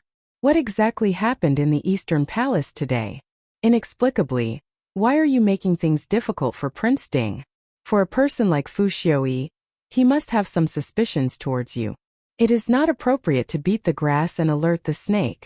What exactly are you thinking? When Gao Yang heard about what happened in the palace, he didn't dare to believe it at first. Xie Jingxing had his own way of doing things and now was not a good time to go against Fu Xiaoyi. Fu Xiaoyi also had some means in private. Even though it was not to the extent of hurting Xie Jingxing, it would still give Xie Jingxing some trouble, and now there was no room for any mistakes. Seeing that Xie Jingxing did not have the intention to care about him, Gao Yang's eyes turned. Could it be because of Shen Miao? Xie Jingxing said, "You are very free? What? Is the Su family's matter settled?" Xie Jingxing asked. Gao Yang was taken aback for a moment before replying, "I've already arranged for someone to do it." But, after a pause he continued, "What's the point of doing this? Even though you and Su Mingfeng are good friends, if one day he knew of your real identity, he would definitely become enemies with you. At that time, everything you do will be considered as a scheme in his eyes. Since you've done it, you might as well not have done it. Why do you have to do this?" Emperor Wenhui had the intention to suppress the Su family, and even if the Su family had deliberately withdrawn their power, there were still some leftover tails left, and these tails would most likely become the handle that would put the Su family to death in the future. What Xie Jingxing wanted Gao Yang to do was to help the Su family to secretly take care of these weaknesses, to ensure that the Su family would not have any changes in the future. Gao Yang was non-committal to Xie Jingxing's approach. Now that Xie Jingxing was wearing a mask, no one knew that he was Prince Rui. But if there was a day when the matter was exposed, it was alright to not admit it, but Su Mingfeng would definitely be able to recognize it. His childhood brother, whom he had known for so long, was deceiving him. Moreover, the great Liang and Ming Qi would one day stand in a hostile position. Xie Jingxing could protect the Su family but could not protect the past with Su Mingfeng. This was an unavoidable fact. Why do I need to consider his thoughts when I do things? Xie Jingxing said. It is only because I want to do it. Really? Gao Yang said with a rare sharpness. Perhaps you have forgotten that you are different from the past. With this identity, it is destined that in Ming-Chi, there is no one that is trustworthy. If you took off your mask, others would look at you with vigilance. As a subordinate, I can warn you that there is nothing to hide, Your Highness. The night breeze blew gently and the white tiger was full. It burped and happily bit Xie Jingxing's sleeve. The courtyard was filled with the silent sound of the wind. After some time, Xie Jingxing said, "No, not everyone. There is one person who is different." He said, "One can use the identity of Prince Rui of the Great Liang to make friends with." "You mean Shen Miao?" Gao Yang reminded. "Your Highness must not forget that the reason why Shen Miao is friends with Your Highness is because she also wants to deal with Prince Ding Fu Xiuyi. Your Highness can help her, but if there is a day at the end, she would still stand on the opposite side of Your Highness. To be spurned by the world, isn't Your Highness prepared from the start? If it is just a momentary pleasure, it would be a golden millet dream, and after waking up, it would only increase sadness. So what about that?" Gao Yang was surprised for a moment.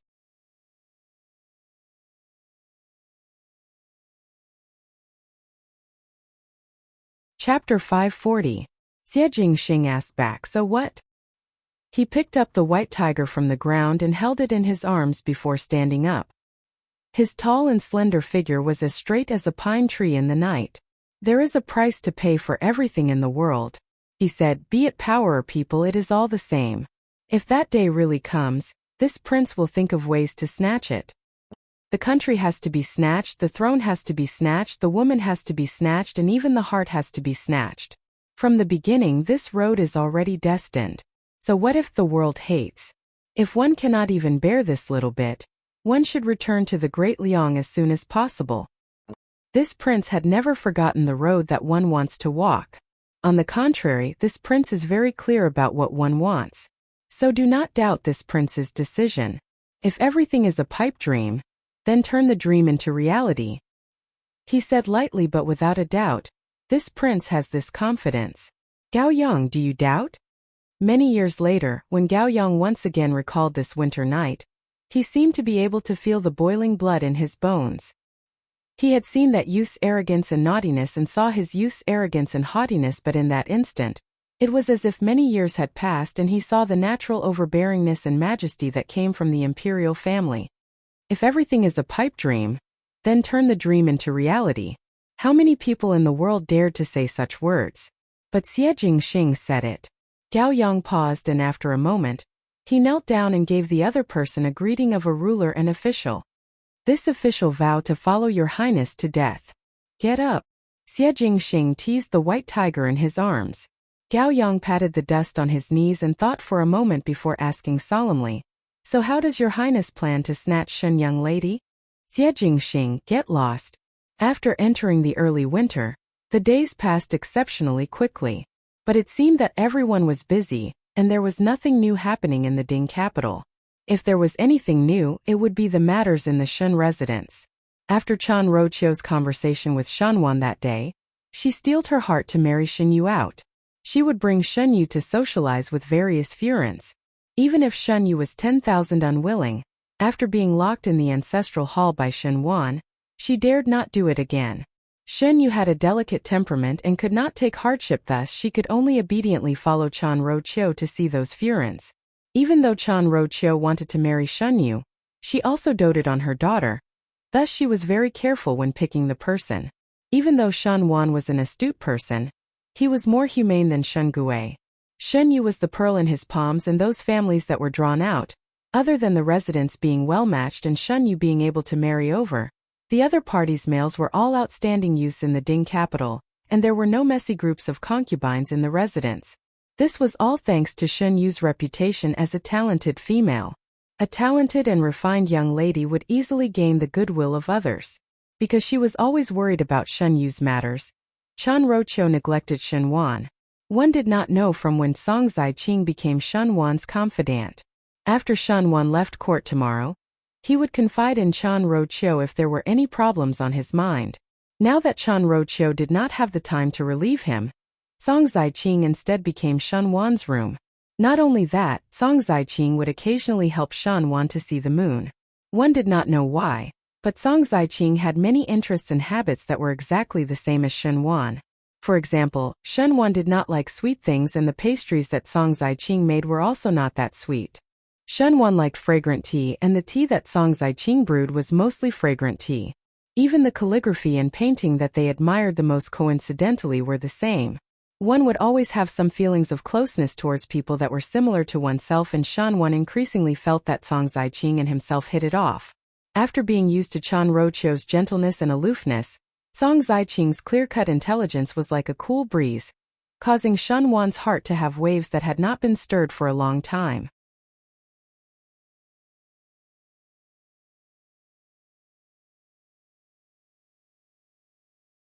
Chapter 541. It was just that Chan Rochio did not know about all these. Naturally, Chan Rochio did not know that Song Ziqing's methods were superb, and every time she would not take the initiative to look for Shen Wan, it was always Shen Wan who took the initiative to look for Song Ziqing. And when both of them were together, they were separated far apart and looked very courteous. It was just a casual conversation, and even if others saw it, they would not think much about it, so why would they go and remind Chan Rochio? On Chan Rochio's side, there was another unimaginable matter, which was that the third young lady of the Shen residence, Shen Dongling, suddenly had a close relationship with Shen Yu. Even though there were only these two young ladies in the Shen residence, Shen Yu was like Chan Rochio in her bones and looked down on people with a lower status than her, not to mention a Shu daughter that crawled out from a Yinyang's womb. After so many years, there was no interaction, and inexplicably they became close sisters. It was indeed suspicious. In Kaiyun Yuan in the Shen residence, Shen Dongling was pushing the pastries in front of Shen Yu and smiled. This is the new pastries that the kitchen made. Milk and osmanthus were added. Second older sister should also try it. Shen Yu glanced at the pastries but did not reach out to take it. Instead she sighed somewhat irritatedly. How would I have the mood to eat now? I am already full from anger. Shen Dongling looked at her and said worriedly, Second older sister is still distressed about your own marriage? You do not know. Shen Yu said in a bad mood. Yesterday I went to the residence of the Minister of Land and my mother was extremely satisfied with that gentleman Wang. If I guessed correctly, she always had the idea of marrying me to gentleman Wang. Now I am unable to eat and am so anxious that my head hurts. Minister of Land? Shen Dongling said curiously. Is it that gentleman called Wang Bai? You actually know about it? Shen Yu looked at her suspiciously.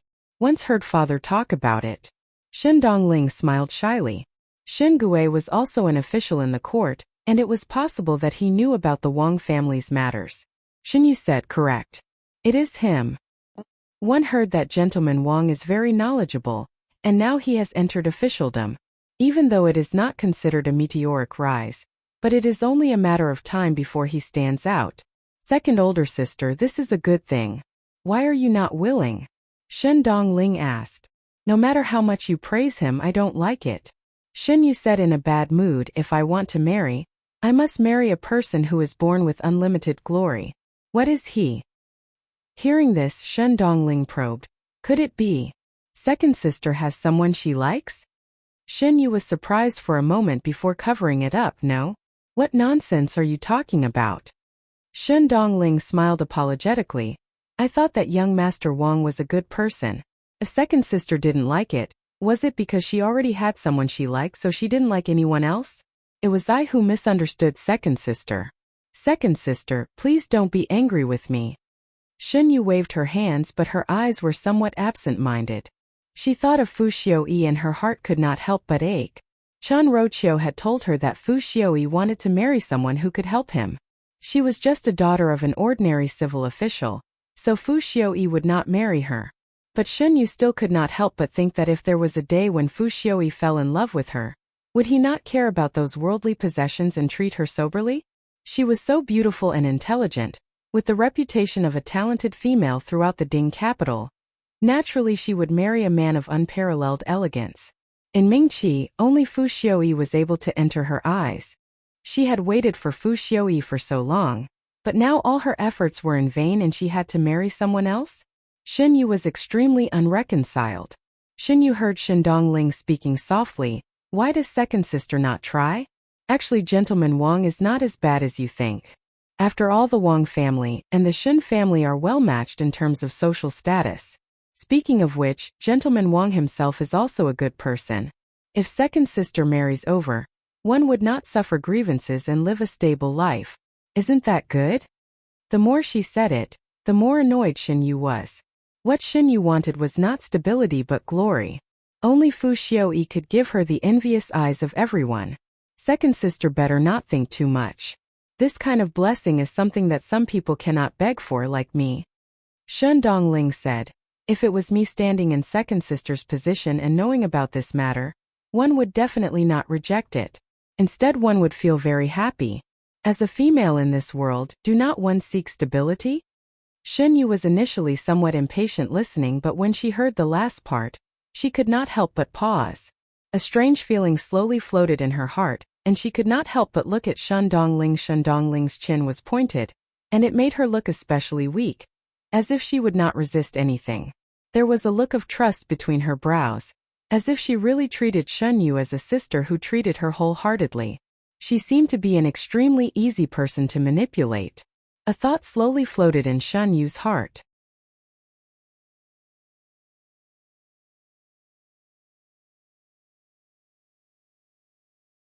Chapter 542. For the next few days, the Ding capital was very peaceful. In the residence of the Crown Prince of Qin, Princess Ming'an also had a rare few days of peace. Other than going out to stroll around Dingjing Street these few days, he did not do anything else. It was just that this was the case on the surface, but it might not be the case in private. Above the residence, Princess Ming'an had a dainty appearance and was dressed in a golden red muslin dress, and was currently eating the preserved fruits on the plate. In front of her, two people who looked like officials were kneeling. Both of them faced Princess Ming'an's humiliation, but there was no trace of anger in their professionalism.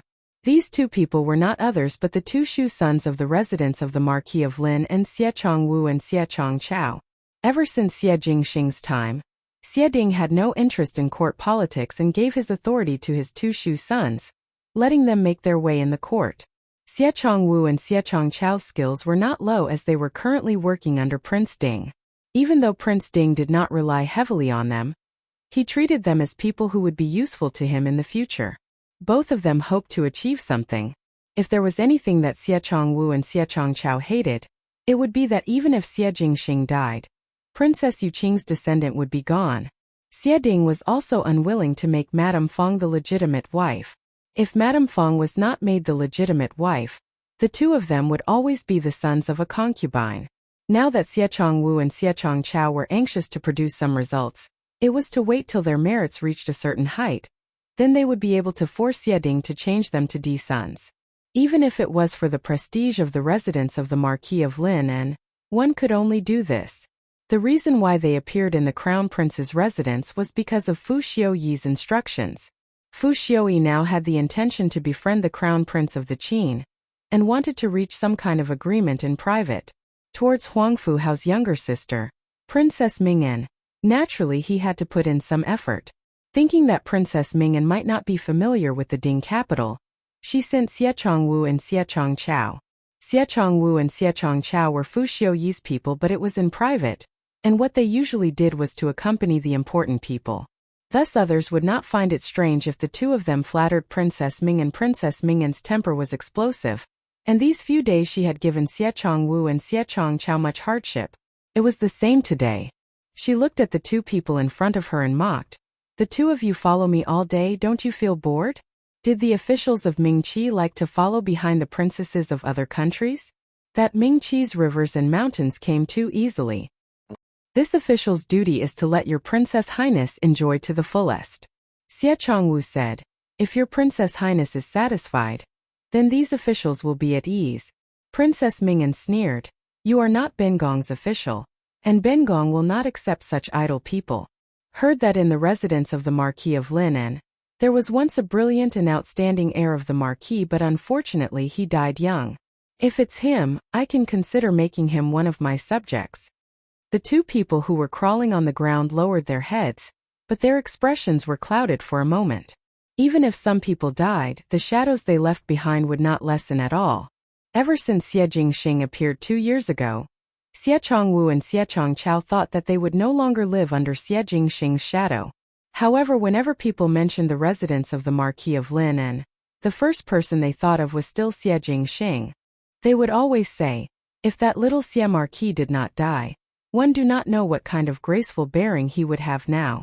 One fear that the Marquis of Lineage would be extremely proud. But they had forgotten that both of them were the young masters of the residence of the Marquis of Lineage. But no matter how outstanding they were unable to surpass the heroic bearing that Xie Jingxing had left in the hearts of the world. Xie Chongqiao's eyes flashed.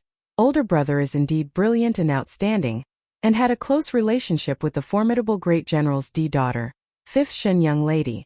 Speaking of which, it is fate.